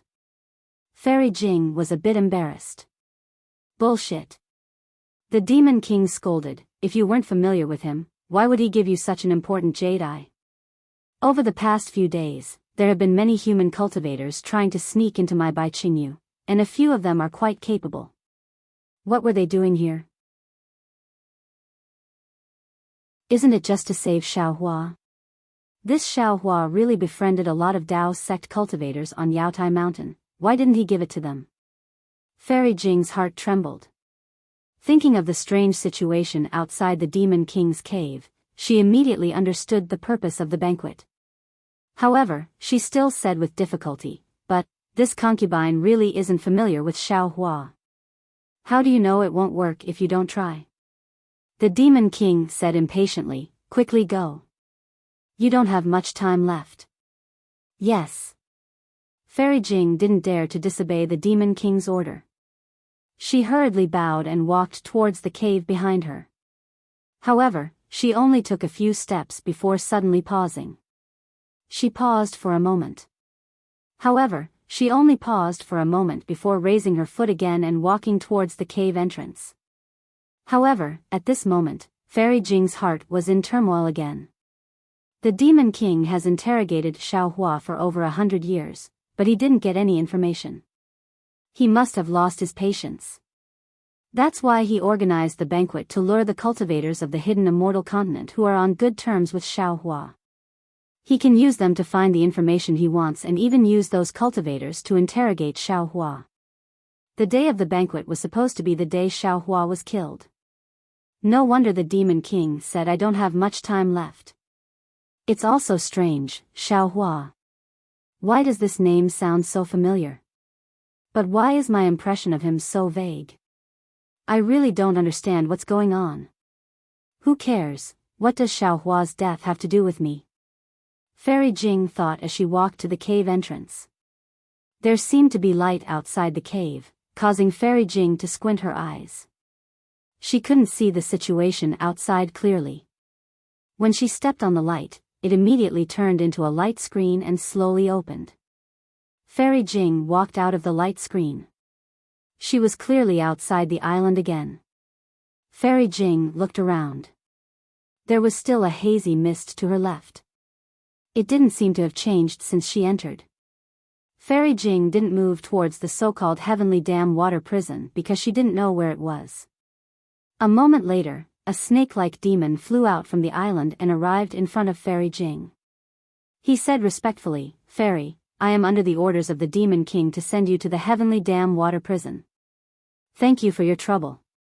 Fairy Jing responded faintly and flew with the demon. After flying for a while, a tall mountain peak that looked like a cauldron appeared in their field of vision. Then, there was a deafening roar, and the whistling of flames could be heard. Fairy Jing released her divine sense, but it was blocked by a strange restriction after just a few miles. She couldn't extend it any further. Who? Just as Fairy Jing withdrew her divine sense, a dozen demon beasts in armor flew out of nowhere. They raised their weapons and blocked Fairy Jing and the water snake.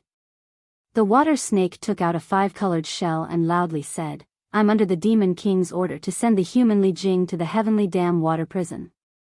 When the patrolling demon beasts saw the 5-colored shell, they immediately bowed and moved aside. After the water snake and Fairy Jing flew past, they didn't dare to go to other places to patrol. They were only a few dozen miles away from the mountain when Fairy Jing encountered 14 patrolling teams. Each team dutifully stopped them and interrogated them. The water snake dealt with all of these investigations. Fairy Jing only quietly watched as the mountain grew closer and closer. The mountain was thousands of feet tall and straight. There was no mountain path to go up or down. The stone walls of the mountain were densely covered with holes of various sizes. Every single one of these holes was filled with fiery light, and every single one of them was letting out clanging noises. The top of the mountain was like a giant torch. Flames hundreds of feet tall rushed into the sky. Above the flames, there was nearly 1,000 feet of black smoke billowing. The black smoke gathered in the sky and condensed into a strange ghost head. It didn't dissipate for a long time. Whoosh! Suddenly, an indescribable cold wind blew on Fairy Jing's body. Although Fairy Jing had a protective light around her, she couldn't help but feel cold when the cold wind blew. She couldn't help but shrink her neck and even tug at her clothes. Stop! Seeing that the water snake was about to take Fairy Jing into a huge cave at the bottom of the mountain, a cold voice came from the sky. Fairy Jing's expression didn't change. She slightly raised her head and saw a demonic light rush out from each of the 5 caves. The 5 demonic lights were different. When they fell on top of Fairy Jing's head, they condensed into a ball. A platform dozens of feet large appeared in the light. A beautiful conch woman stood on the platform and looked at her with vigilance. Fairy Jing was a bit surprised and didn't answer. The water snake still raised the 5-colored shell and said loudly, "Under the orders of the Demon King, I'm here to send Li Jing of the human race to the Sky Dam water prison." The conch woman nodded and waved her hand. The 5-colored shell fell into her hand. After she looked carefully, she returned the shell to the water snake. If it was an ordinary patrolling demon, they would have waved their hand and let Fairy Jing and the water snake enter. But this conch woman was different. She ignored the water snake and looked at Fairy Jing, asking, "Are you Li Jing, the human descendant of Bai Qingyu?" Fairy Jing didn't know where this conch woman came from.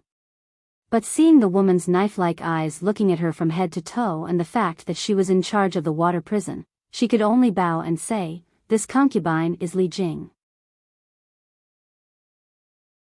"Why have you come to the Sky Dam water prison?" the conch woman asked again. "Under the orders of the king, I've come to ask Xiao Hua a few questions." Fairy Jing thought for a bit and didn't hide anything. "You know Xiao Hua?" The knife intent in the conch woman's eyes grew stronger. This. Li Jing was displeased. She was in charge of a country. How could she lose to this strange demoness in terms of words? She pretended to hesitate and immediately answered, "This concubine isn't familiar with Xiao Hua. But since I've received orders from the king, I can only come and take a look." "Oh, so you're not familiar with Xiao Hua?" Hearing this, the conch woman unconsciously let out a sigh of relief. Then her face actually changed into a smile, saying, "Elder sister, please don't blame me. Xiao Hua is the key to the Sky Dam water prison. This is my duty, so I can't not ask a few more questions." "Hee, it's fine." Fairy Jing nodded with a smile, but she didn't feel that this conch woman was speaking from the bottom of her heart. "Elder sister, please." The conch woman smiled again and waved her transparent little hand. The 5-colored platform below her soared into the sky and disappeared into the peak of the mountain. "Fairy, please come with me." The water snake saw this and urged the demon cloud to rush into the cave. Fairy Jing wanted to ask who this conch woman was, but thinking about this so-called Sky Dam water prison, she probably only came here once in her life. She didn't care who this conch woman was. Hiss. Flying into the mountain and seeing everything before her, Fairy Jing couldn't help but suck in a breath of cold air. The situation inside the mountain was far beyond her imagination. She saw a pillar of fire that directly penetrated the mountain in front of her.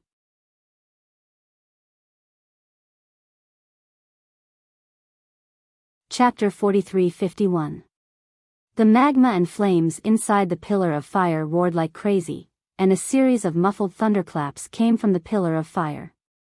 The surface of the fire pillar was covered with a thin layer of 5-colored halo. Between the 5 colors of the halo, there were many demonic characters. These demonic characters were like clever tadpoles that swam in the halo. Every time the demonic characters swam, there would be a kind of obscure fluctuation. As the fluctuation fell into the void, countless light pillars of stars and moons would rush out from the void. The light pillars of stars and moons did not directly enter the surface of the fire pillar. They only landed a few feet away from the surface of the fire pillar. With a roar, the light pillars transformed into talismans that were similar to demonic characters. The talismans fluttered up and down the fire pillar like dancing butterflies. When these butterflies were tired, they would find a demonic character that was similar to the talismans and land on it. As the talisman fell, a flower-like shadow appeared within the pillar of fire. The moment the roars of thunder and flames from within the pillar of fire fell into the shadow of light, they immediately disappeared and no longer made any sound.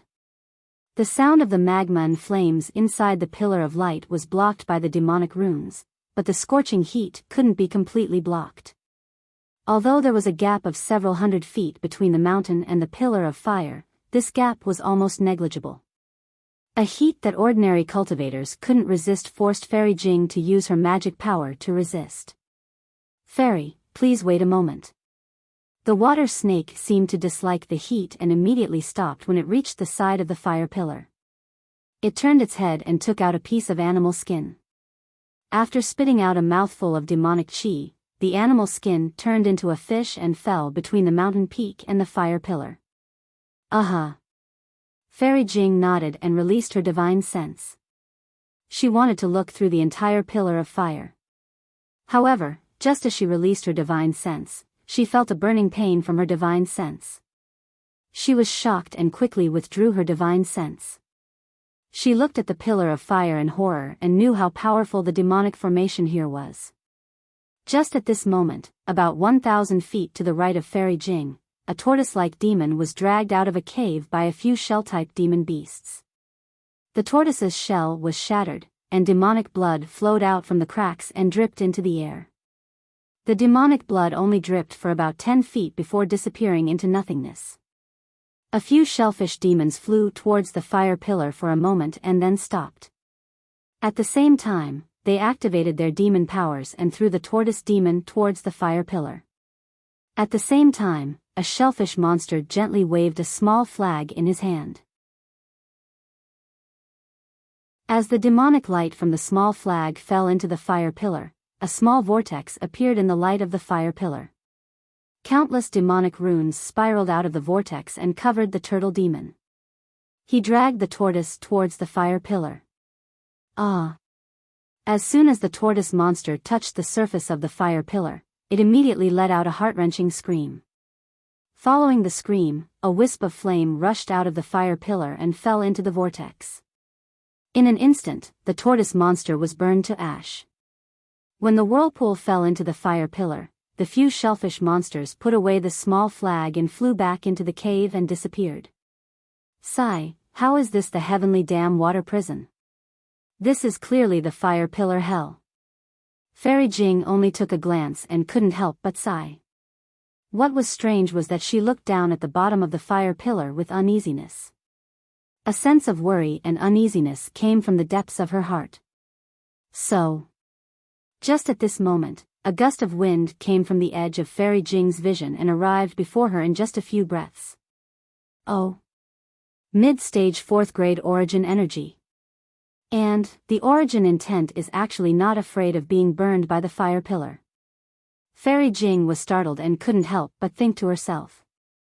Before the gust of wind arrived, a powerful origin intent swept over and landed on Fairy Jing. Fairy Jing narrowed her eyes and looked at the origin of the gust of wind. Immediately, a demon clan member that was several feet tall and covered in a black shell flew out from the light shadow. The demon clan member's body was hidden in the shell, and its true appearance could not be seen. Only 2 tentacles extended from the sides of the shell, and the tentacles were holding a demon weapon that looked like a sledgehammer. "Greetings, emissary." The demon's origin intent landed on the water snake's 5-colored hide. He stopped in midair and respectfully saluted. "This is Li Jing of the human race. She's here on the king's orders to ask Xiao Hua a few things." The water snake had repeated this so many times that he himself was getting impatient. "Emissary, please." The shelled demon ignored Fairy Jing and respectfully said to the water snake, "I won't go down." The water snake waved his hand. "First check the king's order and take Li Jing down." "I'll wait here." "Then take Li Jing back to the king." "Yes." The shelled demon took the order and looked at it before returning it to the water snake. His hidden eyes swept over Fairy Jing and said, "Fairy, please follow me." "All right." Fairy Jing knew that the water snake was afraid of heat and didn't want to go deeper. She nodded and followed the shelled demon into the cave. Below the cave, the fire pillar gradually shrank and the mountain peak slowly expanded. The space between the two layers grew even wider. However, Fairy Jing's heart slowly shrank as she went deeper. She had previously called the Sky Dam water prison the fire pillar hell, but everything she saw made her realize that this was a hell. And it was divided into many layers of hell. Every 10,000 feet she flew, she would encounter a prison filled with demons and even some humans. From time to time, some demons would be tortured and thrown into the fire pillars to burn to death. If it were any other time, Fairy Jing wouldn't have any other thoughts, but today, she couldn't help but worry about Xiao Hua, who was being suppressed here. She didn't even know why she was worried about this unfamiliar human cultivator, whose appearance she had already forgotten. After flying through the endless evil energy, the stench, and the stench of blood, Fairy Jing finally reached the bottom of the cave. At this point, the huge pillar of fire had shrunk to a size of 3,000 meters and pierced straight into the ground. Moreover, the fire pillar here had already taken on a dark red color. The magma and flames within it were not as roaring as before. However, an aura that was even more violent than before was emitted from within the fire pillar. The demonic runes and halos on the surface of the fire pillar seemed to have drifted away due to this violent aura. It seemed that they did not dare to be trapped for long. Where is Xiao Hua? At this point, Fairy Jing didn't dare to release her spirit sense. She looked at the blood-red bottom of the cave and the blood-stained stone walls and was rather puzzled. There. The shelled demon casually pointed at the bottom of the cave and flew up. After all, this shelled demon was also a member of the Water Clan. Although he had a heat-resistant shell, he still didn't dare to stay here for long. Where? Fairy Jing looked at the bottom of the cave. The place where the fire pillar touched the ground was crimson red, and there were faint tongues of fire coming out of the fire pillar. How could she see anything alive? Fairy Jing was about to descend and a fierce wave of heat came from the bottom of the cave. It swept up crazily and extinguished most of the light around Fairy Jing. A wave of heat completely ignored Fairy Jing's defenses and directly entered her body. Fairy Jing was shocked. She immediately flew up 1,000 feet before coming to a stop, still in a state of shock. She looked at the shelled demon that had just flown away. He only flew 100 feet and stopped not far away. She didn't know if he was watching the show or worried for Fairy Jing. Damn it! Fairy Jing looked at the shelled demon and cursed in her heart. She knew that this shelled demon must have done it on purpose. Otherwise, he would have warned her long ago. Unfortunately, the shelled demon's face was hidden in the shell, so Fairy Jing couldn't see his expression. Moreover, this demon only stayed for a few moments before flying back into the cave and disappearing. Humph. Fairy Jing coldly snorted and opened her mouth. Hum. A blue light shot out from her mouth, and a fist-sized sea pearl shot out.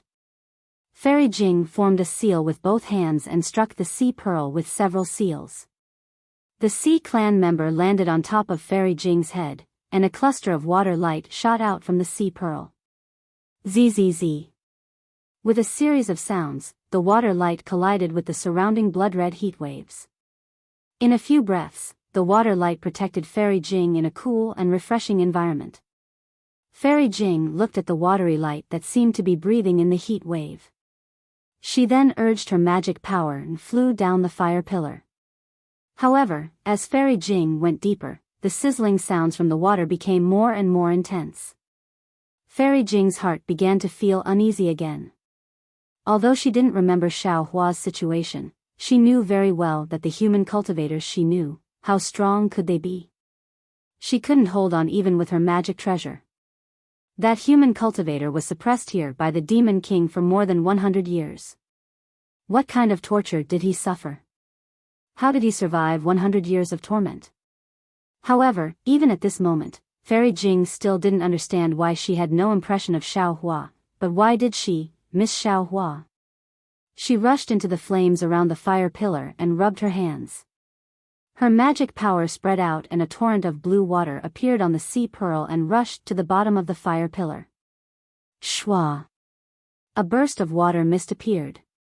When the mist dissipated, there were no flames.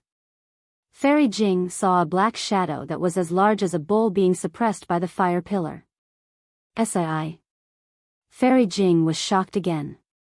She seemed to understand that the pillar of fire didn't pierce into the ground like she had seen with the naked eye. Instead, it was standing inside the mountain. The bottom of the cave was the end of the pillar of fire, and Xiao Hua was pressed to the ground by the pillar of fire. When Fairy Jing flew down several dozen feet and saw the black shadow, her heart ached. That black shadow was a human head. At this moment, it was lying on the ground with only the back of its head pointing to the sky. Compared to the thousands of feet tall pillar of fire, this head was truly tiny and pitiful.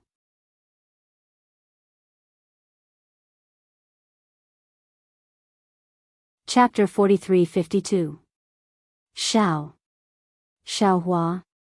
Are you Xiao Hua? Fairy Jing probed in a low voice, her voice carrying a hint of sadness. Who? The head seemed to be on the verge of death. Only now did it notice that someone had landed. It tilted its head slightly and looked at Fairy Jing with difficulty. Although the light was as red as blood, although the shadow was like a ghost, and although Fairy Jing was prepared, when she saw half of the human's face, her body trembled as if she had been struck by lightning. She couldn't help but tremble, and tears began to flow from her eyes. Xiao Hua. Fairy Jing once again called out these 3 words. Although these 3 words weren't any different from the 3 words from a few breaths ago, the concern, heartache, sadness, and surprise were countless times greater. Following these 3 words, the memories from 200 years ago that had been washed away by the water of unruffled love gushed out like a fountain that had almost dried up. Every time a sliver of memory was born, Fairy Jing's heart felt as if it was being cut by a knife. The sweetness was filled with sorrow. Because she understood in her heart that the reason why Xiao Hua was suppressed here and suffered so much for the past 100 years, was because of her. Oh. Who are you? Xiao Hua raised his head and stared at Fairy Jing before asking in bewilderment. It's this concubine. Li Jing, you don't remember? Fairy Jing's voice trembled. Xiao Hua's words were like a knife stabbing into her heart. She had originally blamed Xiao Hua's fall on her. Now that she heard Xiao Hua's words, she felt that Xiao Hua hated her. The regret in her heart was incomparable. Li Jing. A trace of confusion appeared in Xiao Hua's eyes. It was as if he didn't know Fairy Jing at all. This Xiao Hua naturally wasn't the real Xiao Hua, but rather the transformation of Little White Dragon. If it was Xue Xue or Fairy Hong Xia, Little White Dragon would naturally know. However, Fairy Jing hadn't been with Xiao Hua for long, so Little White Dragon hadn't seen her before. What was more special was that Xiao Hua had never mentioned Fairy Jing again after she left. Even if Little White Dragon had Xiao Hua's soul imprint, how could he know Xiao Hua's secret? Oh. I remember now. Little White Dragon was only confused for a moment, but it immediately pretended to wake up and replied in a calm tone, "Why are you here?" This concubine. Didn't this concubine tell you earlier? When Fairy Jing heard Xiao Hua's indifferent tone, her heart tightened again. She thought that Xiao Hua was blaming her and hurriedly explained, "I have the bloodline of the demon race, and this bloodline comes from Bai Qingyu." Oh, I see. The Little White Dragon nodded with difficulty and grinned. Thank you for coming to visit Fairy. Hearing this, Fairy Jing's heart hurt even more. She felt that Xiao Hua was mocking her. This. Fairy Jing said in a low voice, "This is not what I expected, nor is it what I want to see, it's fine." Wasn't it just that he couldn't move here? What can this shellfish do to me? Little White Dragon said indifferently, then spat into the air and shouted, "Little shellfish, look at me. I'm just a copper pea." Hit, boom. Just as Little White Dragon was cursing, the entire fire pillar suddenly emitted a loud roar. A ring of fire suddenly fell from the top of the fire pillar. However, just as it reached the middle of the fire pillar, a powerful wave of energy came crashing down in all directions. Fairy Jing turned pale with fright and hurriedly moved. Just as she fell into a cave, the ring of fire rushed through the cave, and a powerful wave of heat annihilated most of the water of the ocean pearl. Boom! Right before Fairy Jing's eyes, the ring of fire fell to the bottom of the fire pillar and smashed into Little White Dragon. The entire ground shook, and blood-red flames rushed out from the bottom of the fire pillar within a range of several hundred meters. Roar! Roar! It sounded like a scream, but it also sounded like a dragon's roar. Little White Dragon's voice made Fairy Jing's heart break. The pain was like her heart was being torn apart and sewn back together with needles. Boom, boom, a series of explosions rang out a total of 9 times. The hundreds of feet tall fire pillar crazily shot out 9 times like a purgatory. Whitey's miserable cries became louder and louder each time, rippling within the mountain peak and within the fire pillar. After half an hour, the ring of fire stopped, and the fire pillar gradually calmed down. Fairy Jing flew in front of Little White Dragon again. "Oh. Why haven't you left yet?" Little White Dragon looked at Fairy Jing with a puzzled expression. Suddenly, he realized something and asked, "You? Do you need something?" Looking at Xiao Hua's familiar face, Fairy Jing's heart began to churn. Fairy Jing had heartlessly left Heartbreak Mountain not because she was too rational, but because she felt inferior. It wasn't just because of her demon bloodline, but also because she was a puppet of the demon race. She felt that her status wasn't good enough for Xiao Hua, and she didn't want to bring trouble to Xiao Hua because of her status. But now, what she worried about still happened. Little White Dragon was suppressed and tempered by the fire pillar, and Fairy Jing's heart was also roasted in the fire pillar. However, after being stabbed in the heart, Fairy Jing immediately put away her sorrow and made a decision. She sniffed and asked faintly, "Yes, I came on the king's orders to ask you where you saw the rainbow-colored conch in the jade eye." Bullshit. Little White Dragon naturally didn't know where Xiao Hua saw the rainbow-colored conch. He only cursed, "I said it a few thousand times, I don't know." But Fairy Jing was terrifyingly calm. She asked in return, "The jade eye was given to me, and it also told me to send you a message if I saw something similar. Also, I couldn't let anyone else know. If you don't know, others might believe it, but I definitely won't." Ah. Little White Dragon was stunned. He didn't know how to answer. Fairy Jing didn't wait for him to answer. Instead, she continued, "When I obtained the jade eye, I was shocked because I was very familiar with the brilliance of the rainbow-colored conch. It was very similar to Bai Qingyu's 5-colored conch. However, I didn't have the king's permission, so I didn't dare to casually explain it to you. Therefore, after I obtained the jade eye, I returned to Bai Qingyu and reported this matter to the king. I wanted the king to make a decision." The expression on Little White Dragon's face was very interesting. This was Xiao Hua's secret. He didn't want to interfere, but unfortunately, he was still dragged into the web of love in Fairy Jing's heart. He didn't know how to respond. Should he curse Fairy Jing? Should he curse her? Or should he comfort Fairy Jing? At this moment, a pleasant voice that sounded like a kingfisher interrupted Fairy Jing's words. It came from above the pillar of fire. "Damned bitch, ah?" Fairy Jing was stunned. She quickly looked up and saw a 5-colored demonic cloud carrying an extremely beautiful and graceful woman. That woman's eyebrows were slanted and her almond-shaped eyes were wide open. She stared at Fairy Jing as if she was looking at an enemy.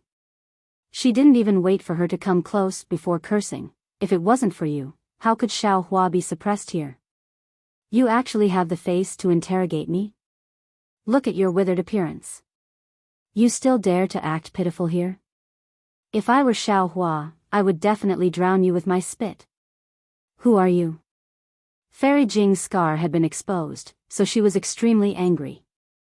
She glared and coldly asked, Who are you? Woo. That woman sneered. She didn't seem to take any action, but a rumbling sound came from her body. Her origin sense was mixed with a kind of power, and it pressed down on Fairy Jing like a mountain flood. Ah! Fairy Jing sensed the power of this power and was shocked. She didn't dare to be careless and quickly patted her head.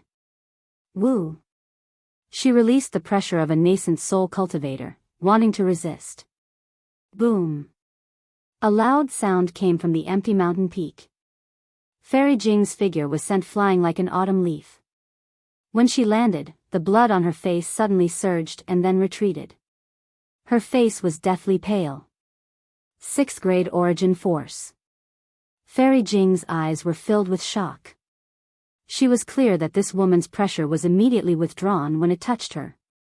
It wasn't too forceful. However, with just a touch, Fairy Jing's chi and blood had already surged and her true essence had gone astray. This woman was at least a 6th grade star-plucking realm cultivator. You're only a 4th grade descendant. You dare to be arrogant in front of me. That woman was very arrogant. Seeing Fairy Jing's shock and pale face, she berated, Why aren't you scramming? Fairy Jing clenched her teeth. Although she didn't know this woman was able to enter the Sky Dam water prison and even reach the bottom of the fire pillar. She was naturally an important demon to Bai Qingyu. Fairy Jing didn't dare to talk back to this woman, but she wasn't willing to lower her head to this woman in front of Xiaohua. She squinted her eyes and said, This concubine is under the king's order to ask. Since Xiaohua isn't willing to speak now, this concubine will come again in the future. Xiaohua, the king said that as long as you tell him where you saw this rainbow conch, he will immediately release you and reward you greatly. Little White Dragon bitterly smiled. He was willing to speak, but he really didn't know where he saw this rainbow conch. Seeing Little White Dragon not speaking, Fairy Jing's heart ached even more. She didn't even look back as she flew towards the top of the fire pillar. When she arrived at the exit of the mountain peak, the water snake was still waiting there. Seeing Fairy Jing come out, the water snake didn't ask about the result and turned to bring Fairy Jing back to the Demon King's cave. Fairy Jing bit her lips and said, Wait. Oh. Is there anything else? The water snake asked curiously. If there's nothing important, it's better to turn back. The king is still waiting for a reply in the cave.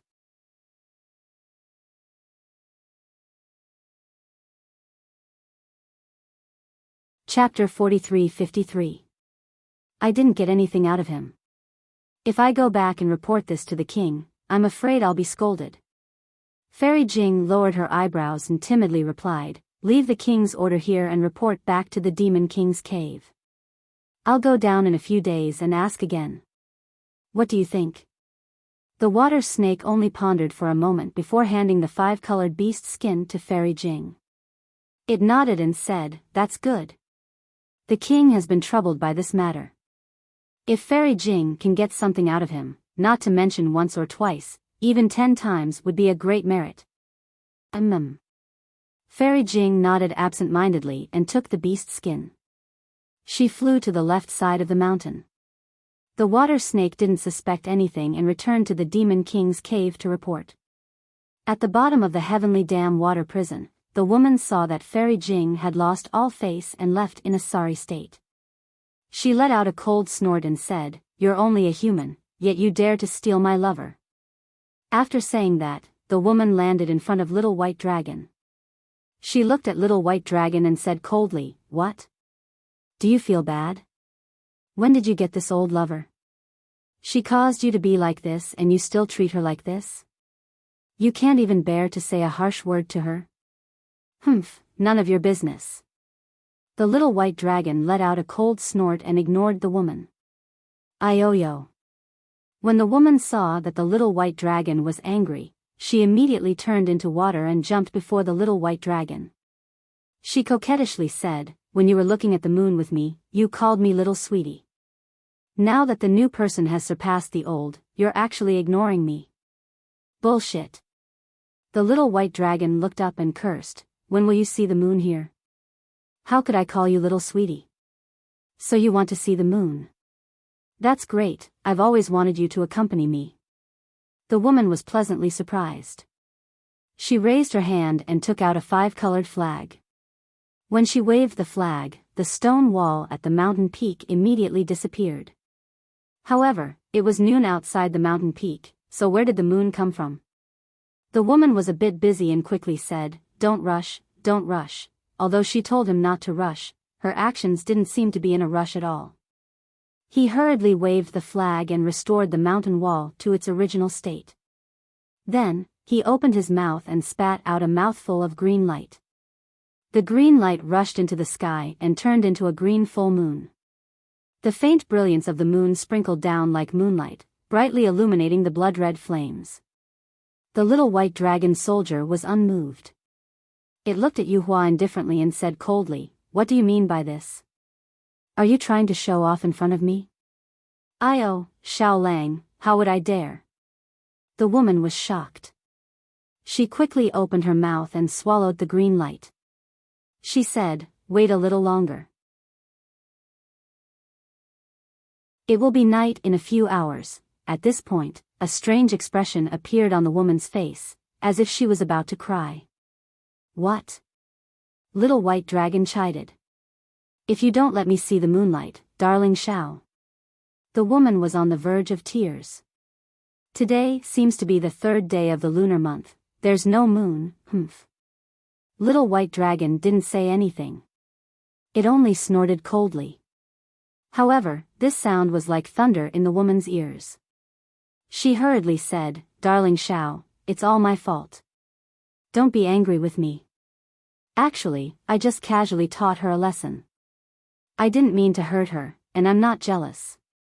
I just think that she's too much. If it weren't for her, how could you have been suppressed here for 143 years and 42 days? Hearing the woman's precise description of the date, a smile appeared on little white dragon's face. It replied, if I wasn't suppressed here, how could I have met you? Hee, that's true.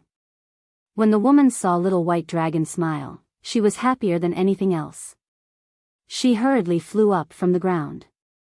Her entire body spun a few times in the air as if she was showing off. Darling Xiao, take a look. Don't you like human forms? The human form I transformed into today. Do you like it? There's no need to look. Little white dragon blurted out. You're the most beautiful in the world. It doesn't matter if you transform or not, I like it. Darling Xiao. That woman was really drunk. With a moan, she threw herself at the side of little white dragon's head. Strangely, when the woman's body leaned against the pillar of fire, the demon runes on the surface of the pillar of fire could not stop her. The woman's body disappeared into the pillar of fire. Then, the entire fire pillar shone with demonic light, enveloping an area of several thousand feet. Several days later, a timid voice came from the demonic light. Yaoji, the king has ordered you to kowtow in the demon king's cave. On the demonic light, the conch woman, who had been wary of Fairy Jing, stood respectfully on the demonic cloud. She lowered her head, not daring to look at the demonic light. She only whispered to Fairy Jing. Damn it. The voice of the woman hidden in the pillar of fire was very pleasant to the ears, but it was also somewhat angry. Call me princess. Didn't you hear darling Xiao calling me princess? Yes, your highness. The conch woman trembled and hurriedly changed the way she addressed her. This servant deserves to die. Please forgive me, your highness. The king has ordered for your highness to go to the demon king's cave. Damn it. The princess was still cursing, but there was a hint of laziness in her voice. When the demonic light flickered, an extremely graceful figure appeared in the fire pillar.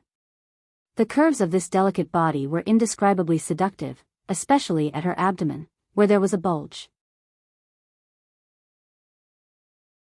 Strangely, the woman's skin flashed with a seductive 5-colored halo, and the oval on her abdomen had a different color.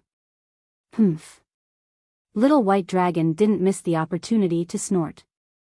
The woman was startled, and a 5-colored halo flashed. A gorgeous set of clothes instantly appeared and tightly wrapped around her body. "Darling Xiao, don't be angry," the woman begged in a low voice. "I'm not too familiar with this human's body. Wear more clothes in the future. Don't let everyone see everything."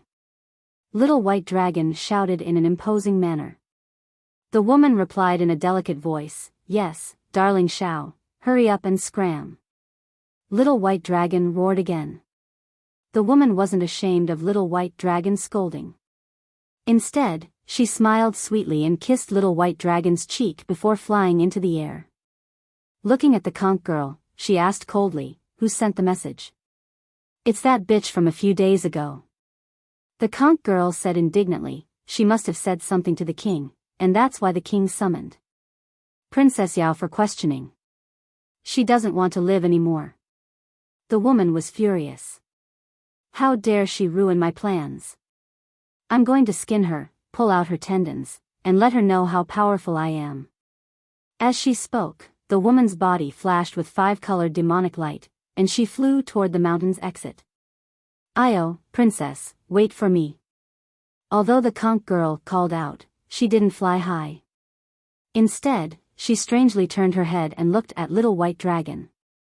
She winked mischievously at Little White Dragon, as if she was proud of herself for sowing discord.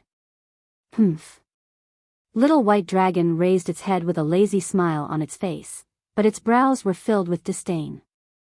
When she heard the Little White Dragon's cold snort, the woman, who had already turned her head to look at the Little White Dragon, suddenly stopped. The woman raised her head to look at the sky. After which, she clenched her teeth and suddenly flew in front of the Little White Dragon. She fiercely kissed the Little White Dragon's face and cried out through gritted teeth, "Xiao Lang, you miss me so much." After saying this, the conch girl didn't dare to stay for long. She hurriedly flew into the sky and reluctantly looked at Little White Dragon before she flew out of the cave. Since ancient times, excessive love has left behind only regret. This regret will never end. Little White Dragon's melancholy voice rang out from under the fire pillar. "Heavens, forgive me for my unruly love." Just as Little White Dragon finished speaking, boom. There was a huge roar above the fire pillar. Another ring of fire was born from the peak of the mountain, and it fell down with a huge force. Roar. Little White Dragon howled in grief as a sea of fire appeared. Which Confucian cultivator said that? Pain always comes after pleasure. Damn it, it's too true.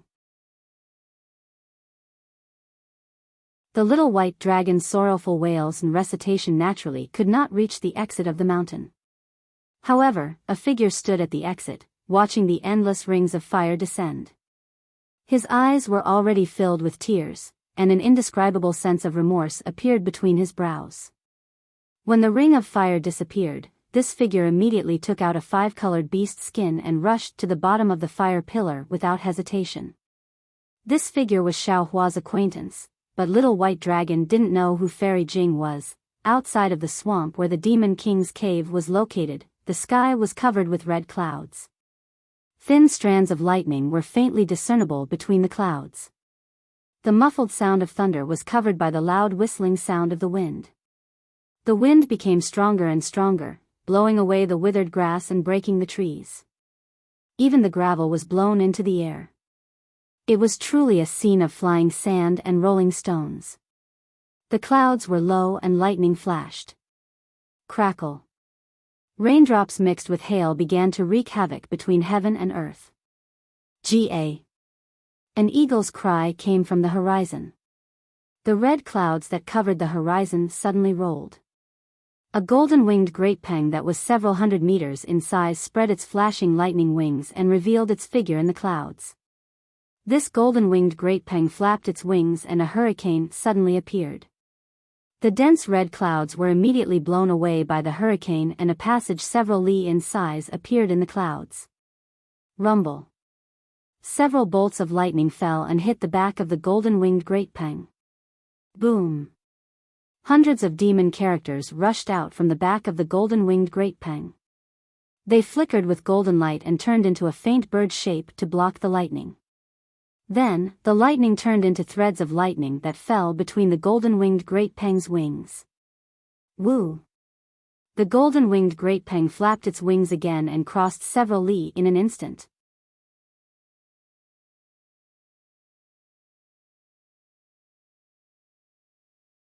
Chapter 43-54. Ha! Brother Peng's ability is indeed powerful. I'm not as good as you. After the golden-winged great rock leaped over the wind and lightning, a slightly hoarse voice rang out from within the gradually gathering red clouds. Following which, a strange whirlwind appeared. This whirlwind was as heavy as a mountain. Although it did not blow a path through the red clouds like the golden-winged great rock, it was still able to sweep away all the red clouds within a radius of several kilometers.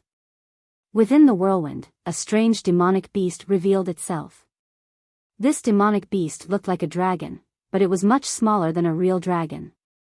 It was even a little short and fat. On the demonic beast's back was a pair of wings that did not belong to the dragon race. Below the wings was a particularly protruding abdomen.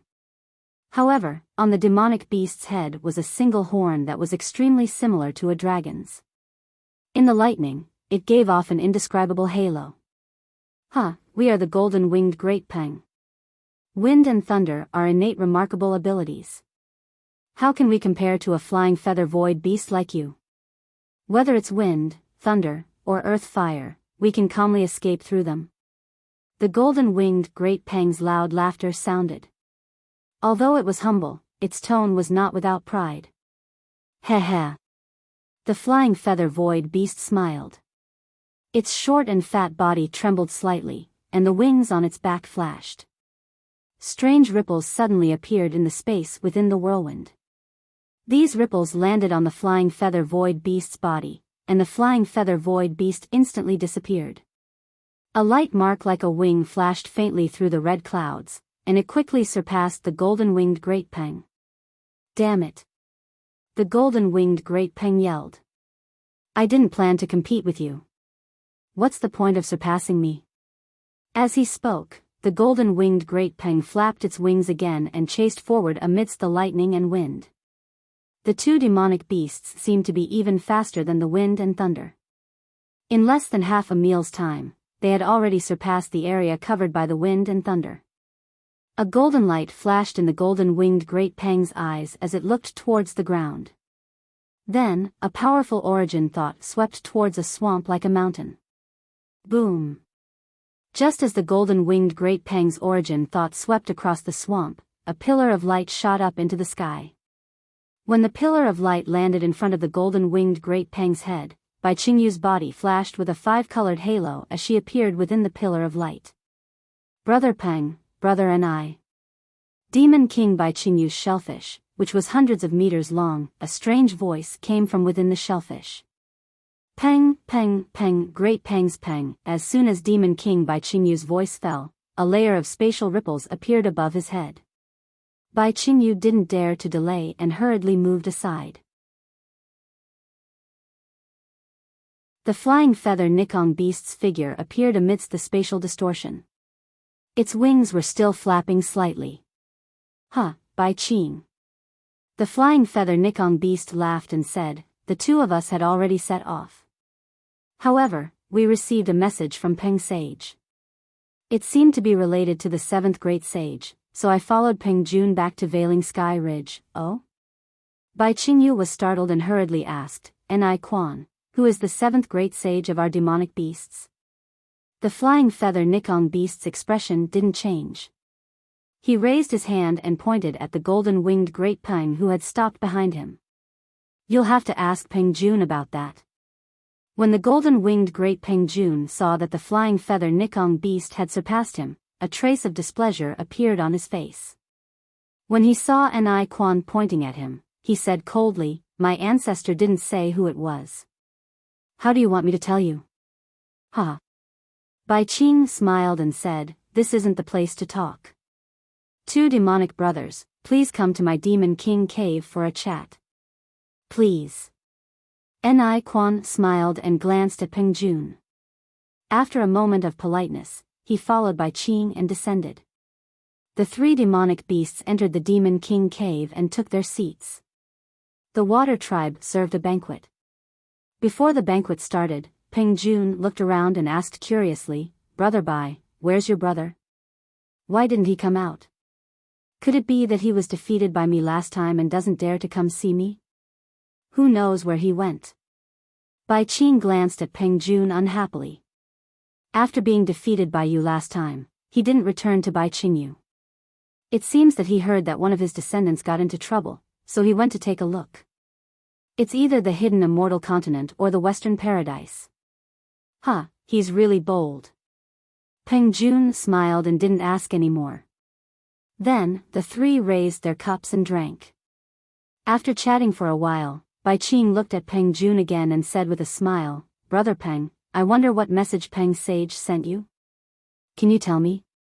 Peng Jun looked up and asked Bai Qing with a faint smile, "Could it be that Bai Sage didn't send any news about the seventh great sage to Bai Qingyu?" Sigh. Bai Qing sighed and put down his wine cup. He said, "How could Bai Sage send a message directly to me? The message I received was from the star-obscuring lake. Although there's a lot of news from the star-obscuring lake, who exactly is the seventh great sage and where in the 1,000 demonic sacred realm did he become a great sage? Until now, the star-obscuring lake still hasn't given a definite answer. I think my old ancestor is also confused. If Bai Sage is like this, then why isn't my old ancestor?" Peng Jun smiled and said, "The news I received actually came from Sanyue Heaven. It wasn't personally sent by Peng Sage. It's just that brother and I happened to see it, so he made a big fuss about it." "Brother Peng, don't blame me for talking too much." Ni Quan hurriedly explained, "After all, the seventh great sage's appearance is too strange. From the news from the Xian Space Forest to my ancient Bell Mountain, it can be seen that his ascension to a great sage is much stronger than my old ancestors. That momentum is comparable to our demon race's first great sage, Peng Sage. Therefore, I think your Sanyue Heaven might have received more information." Peng Jun pondered for a moment and said, "Actually, the news from Sanyue Heaven this time is also a guess about the seventh great sage's strength." "What do you mean?" Bai Qingyu and ancient Bell Mountain were shocked and stared at the demon monarch of Sanyue Mountain. "My old ancestor and the other 5 great sages have already gathered in the Great Sage Hall." Peng Jun smiled bitterly. "It's said that there's already a phenomenon that has never appeared in the Great Sage Hall. This phenomenon shows that the 7th great sage's strength not only surpasses Peng Sage's, but also surpasses all the great sages in the 1,000 demonic sacred realm." X. Ancient sages? Bai Qing and Ni Quan couldn't help but exclaim. "That's right. Ancient sages in the past, and it's even possible that there won't be any sages in the future." Peng Jun nodded and looked at the flying feather void beast. He said snappily, "This is the reason why I lost my composure when I saw the beast's skin. Presumably, it won't be long before the two of you receive the news from the Xian Space Forest and the obscuring Star Lake." "Damn it, how is that possible?" Bai Qing looked at Ni Quan and then at Peng Jun. She lowered her voice and exclaimed, "Although we only control a corner of the demon realm, the 6 great sages have investigated the entire demon realm. How did a great sage appear? They don't know anything about it? What's so strange about that?" Peng Jun said disapprovingly. "The hidden immortal continent is the world of Confucian cultivators, and the Immortal Palace has investigated the 9 prefectures. However, didn't the Tao sect have a primordial chaos ancestor? If not for the Buddhist and Confucian cultivators working together and even borrowing the power of our demon race, how could they suppress him? Even if they did, didn't the primordial chaos ancestor escape and harm the Confucian cultivators? Forget it, forget it." Bai Qing laughed and raised his wine cup. "The 7th great sage's matter is related to the Great Sage Hall. It's the Great Sage's effort and has nothing to do with us. When there's news, we'll naturally know." Come, come, two demon brothers, please. Drink, drink. Peng Jun also smiled and raised his cup. We'd better worry about our own matters and help the great sages take care of the trivial matters. Please. The three demon kings drank again, and then the women of the water tribe came to dance. After half an hour, Bai Qing waved his hand and the attendants left. He opened his mouth again and said, "Two demon brothers, this time I invited you two demon brothers to discuss the banquet." Banquet. Ni Quan looked at the other two demon kings and said with a smile, "It's a good banquet. Does Brother Bai have other ideas?" Bai Qing hurriedly explained, "Banquet is such a brilliant idea. It's completely Brother Ni's idea. I can't think of any good arrangement even if I break my head. However, since it's a banquet, there must be a time when the song ends and people disperse. I want to discuss with you two demon brothers, how to deal with Xiao Hua." "Oh." Peng Jun raised his eyebrows, and a strange light flashed in his golden eyes. He said curiously, "I don't understand. What does Brother Bai mean?" Ni Quan smiled and said, "Brother Bai is quite interesting. The banquet hasn't even started yet, but Brother Bai isn't discussing how to harvest the banquet with us. Instead, he's talking about the bait's ending. This really puzzles me. There's nothing strange about this." Bai Qing smiled faintly and said, "It should be related to the three demon kings' ideas. It should be related to what we want from Xiao Hua."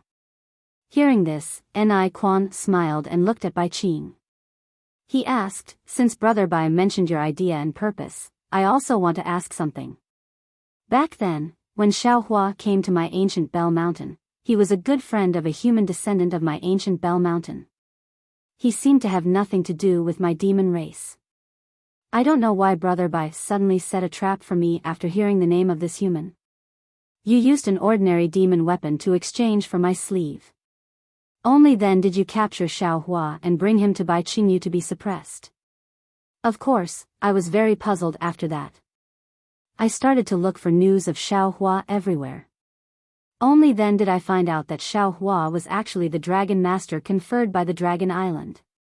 Damn it, I was stunned at that time. When did you, Bai Qingyu, become so daring? You actually went against the Dragon Island?" This question. I'd been suppressing it in my heart for hundreds of years. I didn't dare to say it out loud. It seems like today is the time to reveal it.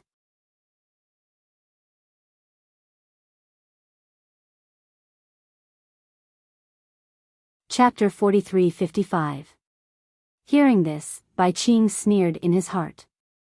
How could he not know what Ni Quan was thinking?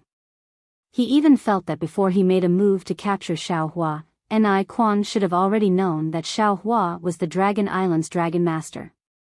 However, Ni Quan also wanted to obtain some benefits from Xiao Hua, so he pretended not to know. If the Dragon Island came to denounce him, he would use his ignorance as an excuse to evade responsibility. If Ni Quan could say so, how could Bai Qing not?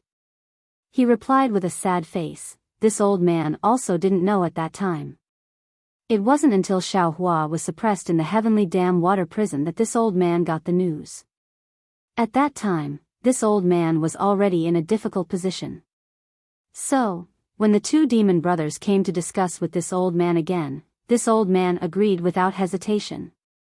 Even if the two demon brothers wanted to gain benefits from Xiao Hua, this old man didn't even think of asking." Hee hee. Ni Quan laughed, "What this old man wants to do, although I didn't tell you clearly, I don't believe that you don't understand after more than 100 years. Whether this old man understands or not, that's my business." Bai Qing shook his head. "What exactly do you want to do? I still need you to say it yourself." "I think it's time for Ancient Bell Mountain, Bai Qingyu, and Concealed Sky Ridge to be frank and honest, right?" Peng Jun had been silent all this time. At this moment, he suddenly opened his mouth. "Brother Bai, how do you plan to deal with Xiao Hua after the banquet?" "Kill him?" Ni Quan asked with interest. "No. Bai Qing shook his head slightly. My ancestor said it herself. Ancestor said it? Peng Jun was shocked and said anxiously, how does she know about this? This old man doesn't know. Bai Qing shook his head slightly, his face was also puzzled, and replied, my ancestor wants to search his soul personally. Hiss. Peng Jun heard and unconsciously took a breath, his face showing a difficult expression. Two demon brothers.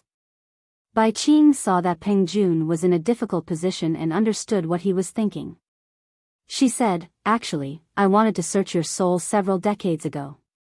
However, because I, Bai Qingyu, made an agreement with the two demon brothers, and the two demon brothers, especially Brother Peng, abided by the agreement when they came to ask for information, I didn't want to break the agreement.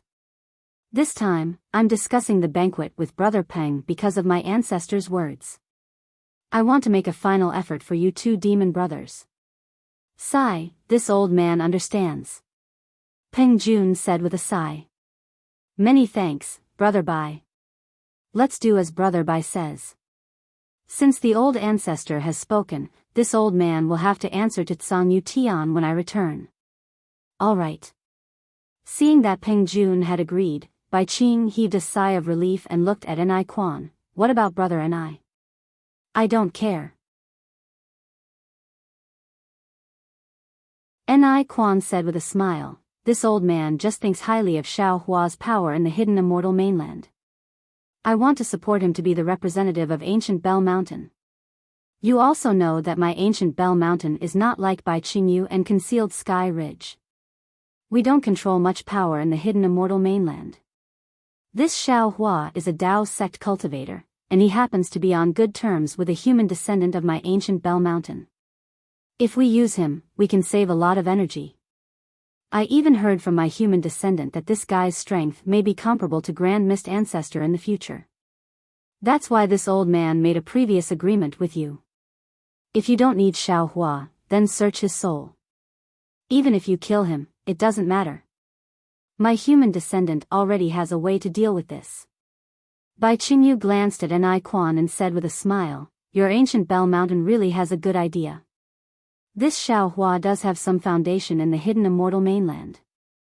Since the news of the banquet spread out, more than 10 groups of Dao sect cultivators have come to find and rescue Xiao Hua. After the banquet, this old man will hand over those Dao sect cultivators to your human descendant. Many thanks, Brother Bai. Ni Quan smiled and raised his cup. After the three monster kings drank a few more cups, Peng Jun said meaningfully, oh right, Brother Bai, in these years, could it be that Dragon Island or the Dragon Race didn't come to investigate?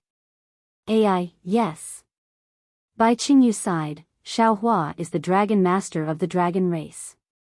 Not only did the Dragon Island not send any Dragon Race to the Dragon Palace of the Four Seas, this is the reason why this old man has been nervous. This old man didn't dare to relax for hundreds of years, isn't it because I'm afraid of the Dragon Race's revenge? Peng Jun sneered in his heart. How could he believe Bai Qingyu's complaints? He then probed, although Xiao Hua is a human cultivator, his strength is not particularly high, but since Dragon Island conferred him the title of Dragon Master, what? Hearing this, Bai Qingyu was shocked and hurriedly interrupted Peng Jun's words. He said curiously, Brother Peng, say it again. You said Xiao Hua is a human cultivator? Yes. Peng Jun said curiously, Xiao Hua is naturally a human cultivator. You think he's a dragon? But... Bai Qingyu was puzzled and was about to speak when Ni Quan also said with a smile, Brother Bai, of course Xiao Hua is a human cultivator. Otherwise, why would he participate in the Immortal Palace's Jade Pavilion gathering and make friends with the human descendant of our ancient Bell Mountain? Damn it. Bai Qingyu almost jumped up and said in shock, could it be that we made a mistake? How could it be a mistake? Peng Jun's heart also moved, but his expression was still calm. He said with a smile, Brother Bai, do you still remember the demonic artifact this old man took the first time? Bai Qingyu originally wanted to explain, but after hearing Peng Jun's words, he swallowed his words and said doubtfully, of course this old man remembers. You even activated the demonic artifact in front of this old man and interrogated Xiao Hua. Actually, Peng Jun said with a smile, that demonic artifact is not a demonic artifact, but a soul artifact. This old man didn't interrogate Xiao Hua the first time. This old man was just activating the soul artifact to confirm whether this Xiao Hua is the real Xiao Hua. You're sure? Bai Qingyu was dumbfounded. Xiao Hua is the human Xiao Hua you're looking for? Yes. His soul is Xiao Hua's soul. Peng Jun replied resolutely, this old man can guarantee, but as for how this old man knows, forgive this old man for not being able to say. What the hell? Bai Qingyu was greatly surprised. How is this possible? Could it be that you and I, the three monster kings? At this moment, a clear voice sounded outside the Monster King's cave. Father. Following this voice, a shell-type monster with a 5-colored halo around her body flew in. That monster called out before she came in, Father, what's the matter that you're urgently looking for your daughter? Io, just in time. Bai Qingyu saw the shell-type monster come in and said loudly, Bai Bo, come over and tell the two monster kings whether that Xiao Hua is a human or a dragon. This concubine greets the two monster kings. The halo around the shell-type monster named Bai Bo flashed a few times, and then she bowed respectfully. Get up.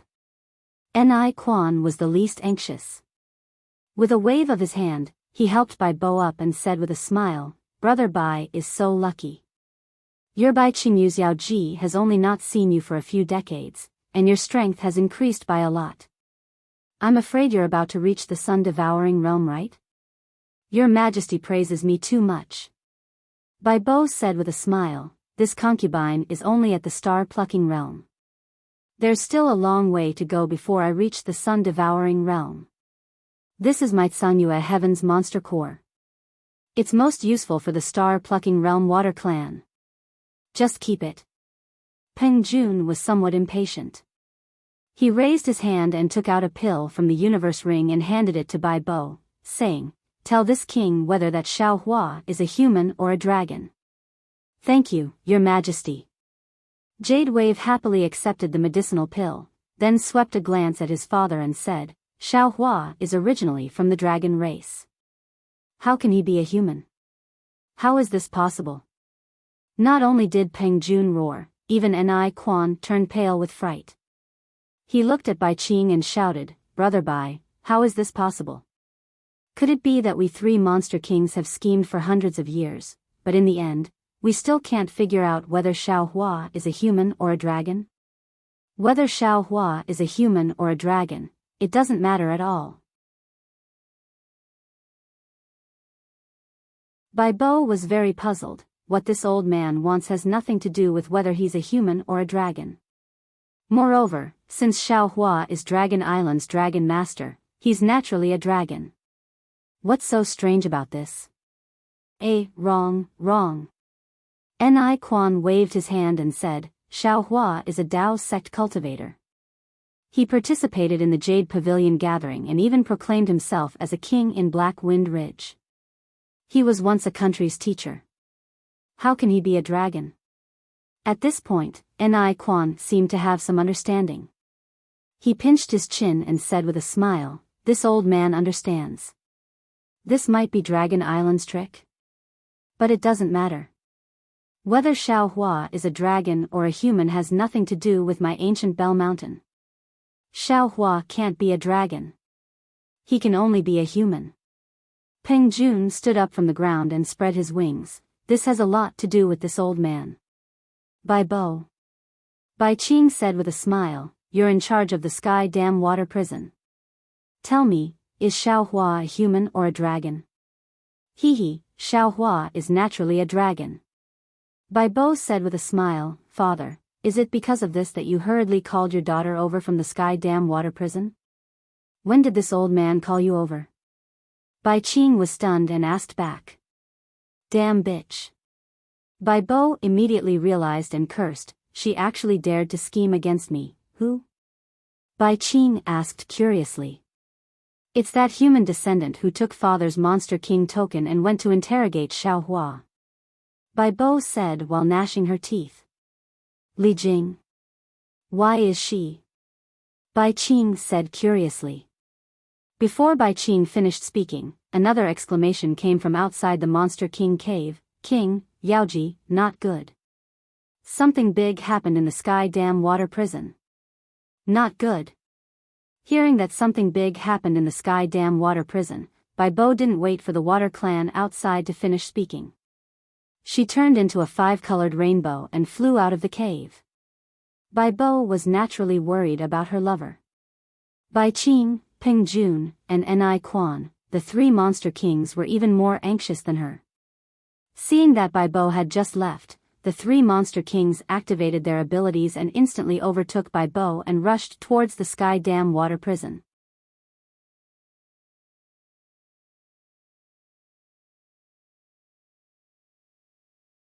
Chapter 43-56. Fairy Jing took the 5-colored beast skin and flew into the heavenly dam water prison. Her heart was beating wildly, and she silently recited the speech she had prepared beforehand to deal with the patrolling beasts that appeared at any time. However, what surprised her was that when she landed at the bottom of the fire pillar, the back of Xiao Hua's head was faintly visible in the flames. Not to mention that shelled beasts, even the other patrolling beasts, were nowhere to be seen. Fairy Jing naturally didn't know that it was Jadewave's appearance that made these beasts flee in panic. When she faked the Demon King command, those fleeing beasts still hadn't returned. While she was secretly delighted, she landed in front of Little White Dragon. Little White Dragon had just been burned by the 5-colored flames of the fire pillar and was currently powerless. He didn't raise his head at all, thinking that Conch Girl or Jade Wave had returned. He mercilessly roared, "Scram! I'm not in a good mood right now." Fairy Jing's peach blossom-like face paled. She whispered, "Xiao Hua." Little White Dragon was stunned. He slowly raised his head, looked at Fairy Jing, and asked curiously, "So it's you? Why did you come back?" Little White Dragon immediately came to his senses and replied with a wry smile, "Although I gave you that jade eye, I have never seen that thing before. Because it's used to refine magic treasures, I had you look for it. Even if you personally came to ask me, I wouldn't know about that thing. Xiao Hua, do you still resent me?" Fairy Jing didn't pay attention to Little White Dragon's explanation. She only stared blankly at Xiao Hua's familiar face and asked word by word. "No, absolutely not. How could Little White Dragon find trouble for Xiao Hua?" He replied without hesitation. Then why did you?" Fairy Jing still asked with hidden bitterness. Little White Dragon was now an old dragon that could move unhindered among flowers. Under Jadewave's torment, he already had a silent response to this question. He hastily replied, "I didn't ignore you. It's not like I don't know you. Why don't you think about it? Where is this place? Can I rashly say that I know you? Can't I protect you?" When Fairy Jing heard this, she couldn't help but smile. This smile was truly like 100 flowers blooming. Even the resplendent sparks in the surroundings couldn't compare.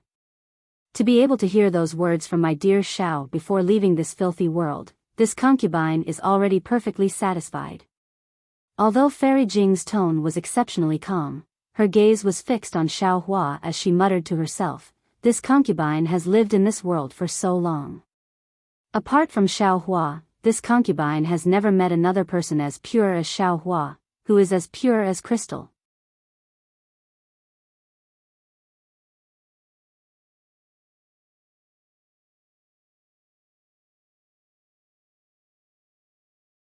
Little White Dragon looked at Fairy Jing's nascent soul and shouted, "Even if you give up your life, you are only at the edge of the 5th level. How can you break the seal with this kind of shallow strength? You should hurry and stop. Although you are only left with your nascent soul, you still have your life. With Xiao Hua's ability, it's not impossible." Unfortunately, before Little White Dragon could finish speaking, the blood-red runes around the nascent soul burst open again. Fairy Jing's nascent soul spirit body collapsed, and the entire spirit body crashed into the ocean pearl that had been hovering above the nascent soul's head. Wang Wang. When the nascent soul rushed into the ocean pearl released an even louder rumbling sound. Waves of dark green water rushed out from the ocean pearl and fell into the air. Beautiful scenes of the sea appeared in the light. There were waves of blue waves, or fishes leaping and birds flying, or thousands of layers of snow, or thousands of miles of sea. Previously, it was still hot, but now, it was instantly cool. Moreover, when the waves of water fell into the fire pillar, the fire runes and 5-colored halos on the fire pillar all retreated, and the fire pillar's trembling was still frozen. Gotcha! The moment the waves of water spread to the fire pillar, a blood-colored crack appeared on the ocean pearl. The entire ocean pearl shattered, and the blue water mixed with the blood runes turned into monstrous remorse and crazily crashed into the fire pillar. Boom! Inside the heavenly dam water prison, the entire fire pillar was trembling.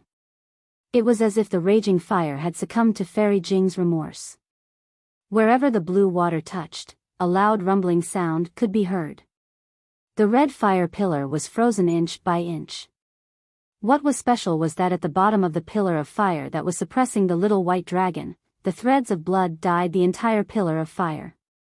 The threads of blood were mixed with a 5-colored halo, and they quickly seeped into the pillar of fire. The immovable restriction that was like a mountain suddenly showed signs of loosening. Roar! Little White Dragon was overjoyed and let out a roar. The dragon energy in its body suddenly surged. Boom boom! The fire pillar suppressing Little White Dragon was slowly lifted up by Little White Dragon. The entire heavenly dam water prison was trembling.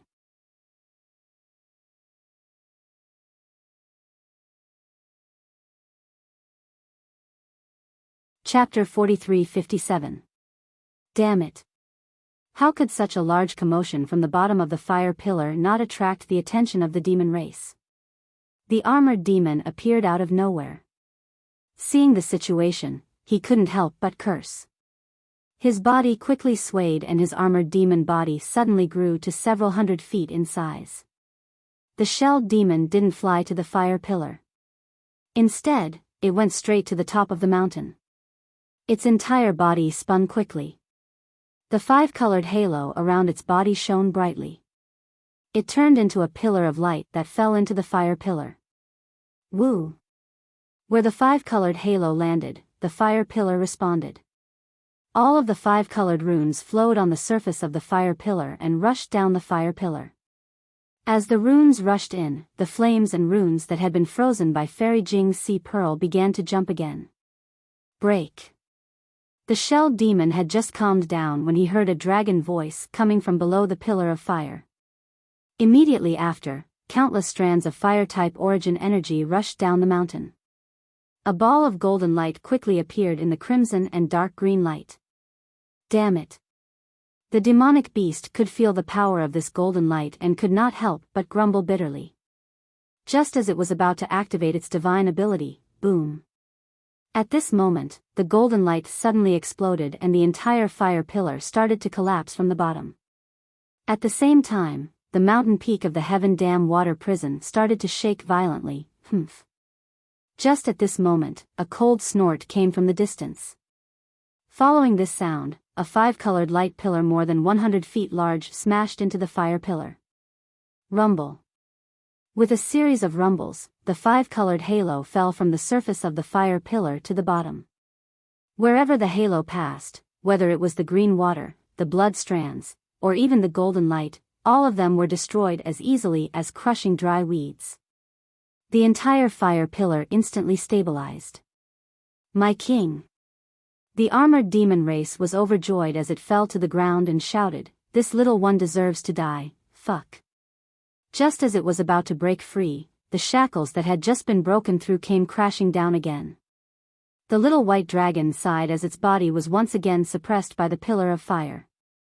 However, just as it was about to be suppressed, the little white dragon's eyes suddenly lit up as it hurriedly opened its mouth to release a ball of soul strands. A series of crackling sounds rang out as a faint human figure that was invisible to the naked eye fell into the little white dragon's mouth.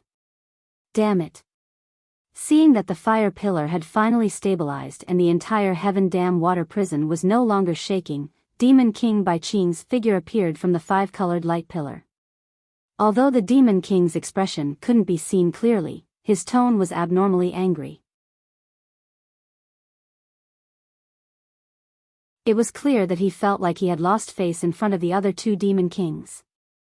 Behind him, the Demon Kings of Shrouding Sky Ridge and Ancient Bell Mountain also revealed themselves. "My king, spare me, spare me." The armored demon race was shocked as he fell to the ground and trembled. Just now, this little one was a bit lazy. What exactly happened? Bai Qing's Yuanshan swept across the Heaven Dam water prison and asked coldly. This. The armored demon race hesitated for a moment before replying. It seems like. Hearing this, Bai Qing flew into a rage and shouted, "When I was suppressing Xiao Hua, I made it clear that Xiao Hua was extremely important and could not be out of your sight at any time. Now that he almost escaped from the Heaven Dam water prison, how dare you say it seems like? Don't tell me you don't care about this prince's words." Woo! Following this rage, on one side of Bai Qing's shell, a five-colored light pillar shot out from between the runes and grabbed the armored demon race. The demon light around the armored demon race dimmed instantly and cracks appeared on his shell. "My king, spare me, this little one is just." The armored demon race was really wronged. He hurriedly tried to explain, but at this moment, behind Bai Qing, another five-colored light flew over. An even angrier voice shouted, "Damn it, I just left for a moment and it actually caused such a big commotion." Boom. A fist-sized light pillar shot out from the five-colored light and blasted into the armored demon race's body. The cracked shell instantly shattered and the five-colored light pillar pierced through. "This daughter is wrong. I fell for the human race's trick of luring the tiger away from the mountain. Father, please punish me." Bai Bo's figure landed in front of the Heaven Dam water prison and immediately knelt on the ground to beg for forgiveness. Bai Qing naturally would not punish her daughter. She snorted coldly, "Yaoji, you are not strict enough with your subordinates. You must learn from this lesson and not be too kind to your subordinates. You must know that the human race has a saying, kind people are bullied and kind horses are ridden. Your kindness is weakness in the eyes of your subordinates." "Yes, my king, Yaoji understands." Bai Bo did not dare to say another word. "By the way, brother demon, I will go down and take a look later." Bai Qing ignored Bai Bo and said.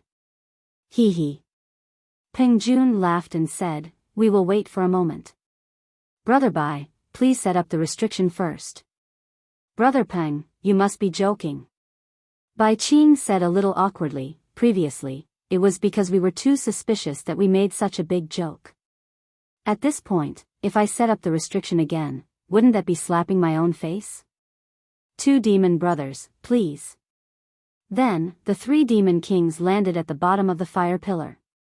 Bai Bo also followed nervously. When she saw the blood splattered around the fire pillar, the bloody clothes on the side of the stone wall, the remains of Fairy Jing's body, and the five-colored beast's skin on the ground, Bai Qing already understood a lot. A tentacle grew out from her demon body and took the beast's skin. Then, she released her primordial thought and looked at Little White Dragon. "Xiao Hua, was it Li Jing who risked her life to save you?" "Little shell." Little White Dragon looked coldly at Bai Qing and replied disdainfully, "Aren't you very resourceful? Don't you already know? Do you still need to ask me?" Hee hee. Bai Qing didn't seem to be angry, as though Little White Dragon had already scolded her 1,000 times. She only smiled and said, "Do you know, other than this Li Jing, there are some humans who walk into a trap and get killed by my subordinates every day. They seem to be here to save you. Think about it, it's just telling this king about the origin of that thing. It won't harm you at all, nor will it affect you in any way. Why don't you say it? Today, Li Jing died. Tomorrow, there will be Wang Jing, Chen Jing, and all the girls who like you will die in front of you. Do you think this is interesting?" "Little shell." Little White Dragon laughed. I have told you countless times. I don't know the origin of that thing at all. Li Jing's jade eyes weren't given by me at all. Where do you want me to find that thing for you? Besides, there's a saying in the human race. It's called, death might not be scary, but it's scary that death is as light as a feather. Li Jing died for the love in her heart and for Xiao Hua's survival. Her death is as heavy as a mountain. She died without regrets. This kind of death can move heaven and earth. Damn it. Bai Qing, who had been cursing Fairy Jing countless times, heard little white dragon's words and felt endless jealousy in her heart. However, what was extremely rare was that other than this jealousy, there was another feeling in her heart. She's just a descendant of the human race. She overestimated herself. If she dies, then so be it. Bai Qing keenly understood the meaning in little white dragon's words. She waved her hand and said, "From what I heard, the jade eyes she gave to me weren't given by you? Then, you aren't Xiao Hua." "Who said I wasn't Xiao Hua?" Little white dragon looked around, his gaze sweeping over Peng Jun, Ni Quan, Bai Qing, and even Bai Bo. A faint smirk appeared at the corner of his mouth. "Each and every one of you has asked this poor Taoist for several hundred years, and one of you even checked with a soul tool. This poor Taoist is naturally Xiao Hua. Enemy." Seeing little white dragon's smirk, Bai Qing cursed inwardly. All the bones in her body went limp, and the jealousy in her heart instantly disappeared without a trace. "Xiao Hua, are you a human or a dragon?" Peng Jun restrained his temper and asked. "What do you think?" Little white dragon didn't answer. Boom. Bai Qing's tentacle of light waved, and the several hundred feet tall pillar of fire instantly became transparent. Little white dragon's body was revealed in the flames. Immediately, the entire pillar of fire shook again, and a ring of fire fell from above. Right around little white dragon's body, crimson-red flames mixed with a five-colored halo were born again. Roar. Little white dragon roared, and that human-shaped shell was burned into a huge dragon body. Sigh. Following Peng Jun's sigh, Bai Qing raised her hand and the pillar of fire disappeared. Little white dragon's body was covered in flames. Ha, ha. Little white dragon's painful expression was somewhat ferocious. He seemed to know that he couldn't hide it anymore. While groaning, he laughed and said, "Ridiculous three little things, really pitiful. It's just a truth, and I hid it from you for hundreds of years. You say I'm smart?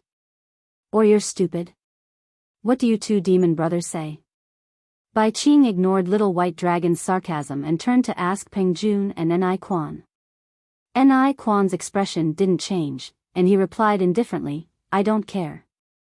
A dead Xiao Hua is more useful than a living Xiao Hua. Also, I suggest that you don't need to deploy guards around Bai Qingyu anymore. Let those humans with evil intentions come in. We might as well hold a banquet and catch all of them in one fell swoop." Beside him, Bai Bo was shocked and hurriedly asked, "Father, you want to kill Xiao Hua?" Bai Qing looked at Bai Bo dotingly and responded, waving her hand to signal her not to speak. Peng Jun's expression was a little ugly. He thought for a moment and shook his head. "Since this guy is from the dragon race and not Xiao Hua, I have to report to Tsang Yuetian first. I hope Brother Bai won't make a move before I get the news from Tsang Yuetian." "Of course. However, I don't know how long Brother Peng will need." Bai Qing knew that this matter concerned Tsang Yuetian and he had to report to Star Concealing Lake, so he asked a few more questions.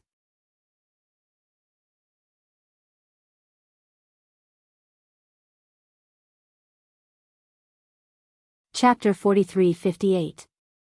Since this guy isn't Xiao Hua, but a dragon, I'm afraid this is no longer something I can decide. Peng Jun didn't answer directly. Instead, he gave an ambiguous answer before cupping his hands, "I'll take my leave first. I'll immediately send the Sky Concealing Ridge's demons to assist Brother Bai." However, before Peng Jun could fly up, a faint light shone from high up in the sky dam water prison. A palm-sized beast skin landed in front of Bai Qing. Bai Qing was a little surprised. He knew that if it was an ordinary matter, his subordinate wouldn't dare to send it. There must be important information in this beast skin.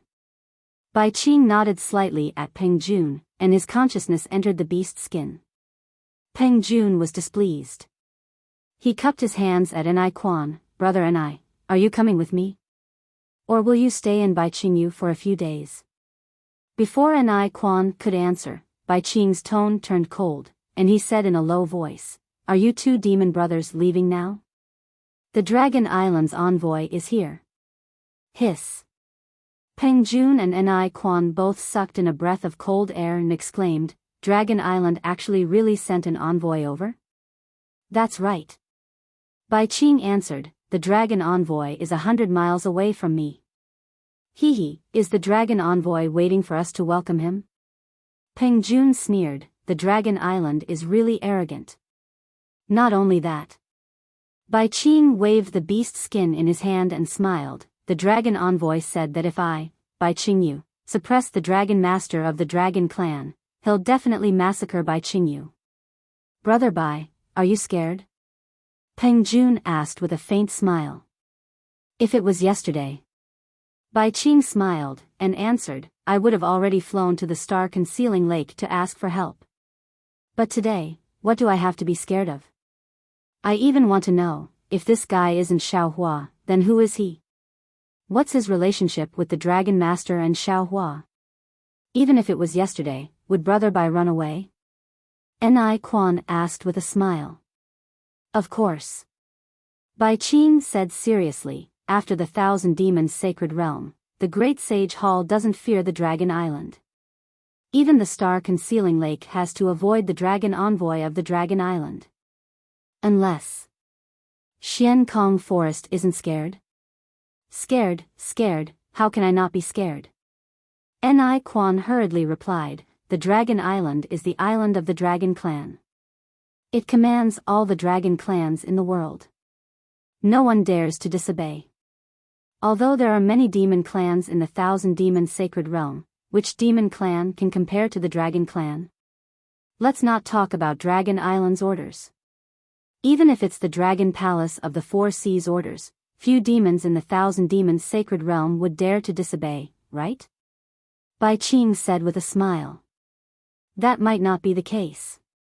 Peng Jun, who had been silent all this while, smiled faintly and said, "Dragon Island has been high and mighty for a long time now.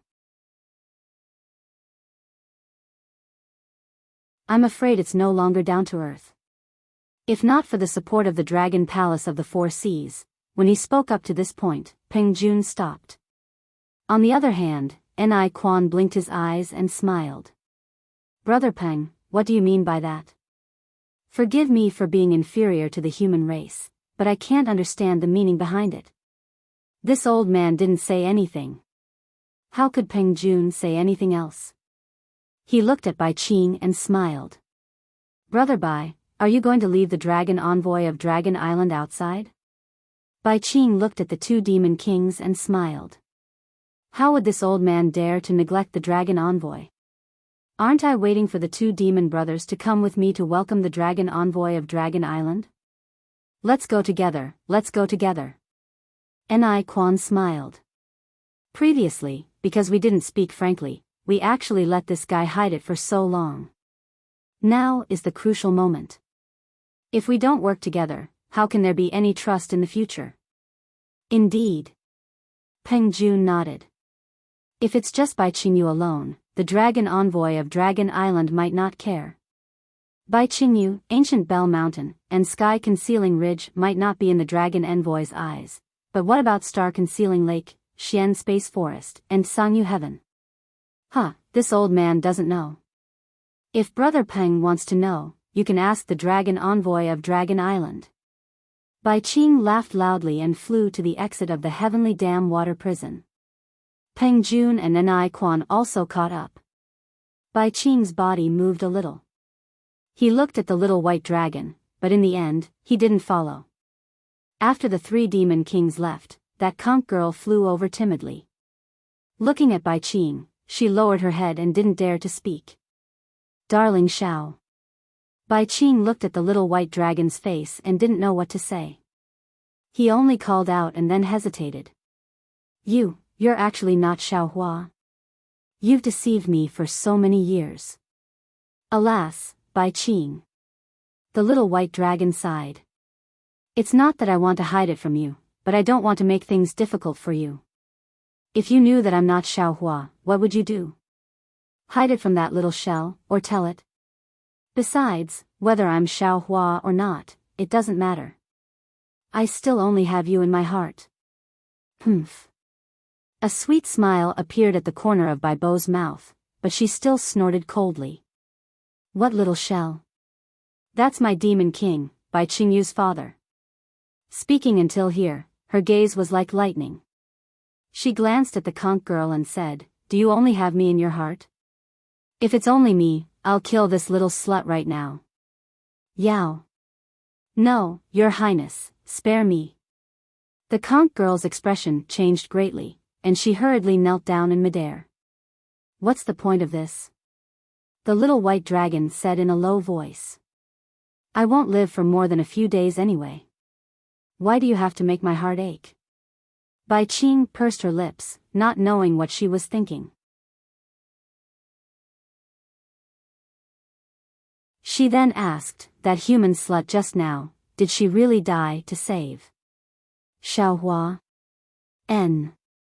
The little white dragon nodded and told her what happened just now. He then warned, no matter what, Li Jing died for Xiao Hua. In the future, you absolutely can't call her slut. Hee, of course, as long as she has nothing to do with you. I'll call her Fairy Jing now. Bai Qing replied with a laugh. The little white dragon glared at her and said, You'd better scram. In a while, your father and the 2 demon kings, as well as the dragon envoys from Dragon Island will come. Don't attract their attention. You care so much about my comfort? A sweet smile appeared on Bai Qing's face as she asked. Of course. You're my little sweetheart. Whether there's a moon or not, I'll sing in your ear in a low voice. I hope you'll have a peaceful life and a happy life. The little white dragon's sweet words came easily. You're such a sweetheart. Bai Qing pouted coquettishly. She wanted to pounce over and take a bite, but in the end, she was afraid of any accidents. She stomped her feet and turned into a ray of light, rushing towards the entrance of the cave. Hee. The conch girl also jumped up from midair, stuck out her tongue at the little white dragon, and also flew up. After less than an hour, outside the water prison, a loud and clear dragon roar could be heard from the horizon. The dragon envoys from Dragon Island arrived on clouds. Although Peng Jun, Bai Qing, and Ni Quan were trembling with fear, guarding outside the water prison, not knowing how the dragon envoys from Dragon Island would deal with the little white dragon when they saw him, the little white dragon was very clear that his name was not legitimate. There was no record in Dragon Island's dragon policy. The dragon envoys would definitely not fall out with Bai Qingyu because of him. But too bad, although the little white dragon was somewhat prepared, the reality still told him that he had been overthinking things. The majestic dragon envoys landed on the ground alone, waving his hand and extinguishing half of the flame pillars. The dragon envoys looked at the little white dragon's dragon form, then asked him 2 questions expressionlessly. The first one was, Are you Xiao Hua? The second one was, Are you Reverend Yun? To these 2 questions, the little white dragon only had one word to answer, no. Then, the dragon envoys once again controlled his dragon body and flew towards the entrance of the mountain with an expressionless face. The little white dragon's self-esteem was severely trampled. He could not help but cry out anxiously, Dragon envoy, although I'm not Xiao Hua, I'm his old acquaintance, and I'm also Reverend Yun's brother. How can you just leave like that, and ignore my life and death? The dragon envoys were about 1,000 feet high in the sky, but when they heard the little white dragon's words, they hesitated for a moment before stopping. Then, they turned and said, I'm here on the order of the elders of Dragon Palace to investigate. If you are Xiao Hua or Reverend Yun, Dragon Island will rescue you, even if it means having to fight with the sacred realm of thousand demons. But too bad, you are not Xiao Hua, neither are you Reverend Yun. So, why should I rescue you? But, before I leave, I'd like to give you a piece of advice. Wherever you go, please strictly abide by the local laws, and respect the local customs. Don't think that you can do whatever you want just because you are a dragon. Dragon Island can never shelter every single dragon. The little white dragon was struck dumb. He really did not expect that the dragon envoy would say something like that. To be honest, even though the little white dragon was suppressed in Bai Qingyu, his days were truly free and unfettered. He was so happy that he almost forgot about home. Not to mention Bai Bo and Conch Maiden throwing themselves into his arms, just the refinement of the fire pillar was not harmful to him at all. Instead, it was a form of tempering for him, a form of cultivation that was hard to come by. Therefore, for the past 200 years, the little white dragon had been foolishly pretending to be Xiao Hua to tease the three demon kings. Until today, when Fairy Jing had fallen for Xiao Hua, and Bai Qing had mentioned that she was doing it for him, many humans except Bai Qingyu had walked right into the trap. What was more, Bai Qingyu even had the intention of killing him. Therefore, the little white dragon had no choice but to consider escaping. When the dragon envoys of Dragon Island arrived, the little white dragon wanted to tell them the truth. Although he was not Xiao Hua or Reverend Yun, he was, after all, the embodiment of dragon cleansing liquid, a rare existence among the dragons. But, when he saw the dragon envoy come alone without any dragon generals, he realized that the dragon envoy did not seem like he was going to rescue Xiao Hua. If he claimed to be Reverend Yun, not to mention whether Bai Qing could help him and the dragon envoy escape, even Peng Jun would definitely turn hostile. Not only would he not be able to escape, but the dragon envoy would also fall. And, if the dragon envoy could escape safely, although he could not escape for the time being, the dragon envoy would definitely inform the Dragon Palace of his situation. Perhaps, he would still have a chance. But now, when he heard the dragon envoy's high-sounding statement, the little white dragon completely extinguished the thought of asking for help from Dragon Island. He stared at the dragon envoy's back and cried out in shock, "Are you the dragon envoy? Are you here to save me or to humiliate me?" You're tuning into the Romantic Tales YouTube channel. Don't forget to subscribe and join us on this journey to catch the most captivating stories.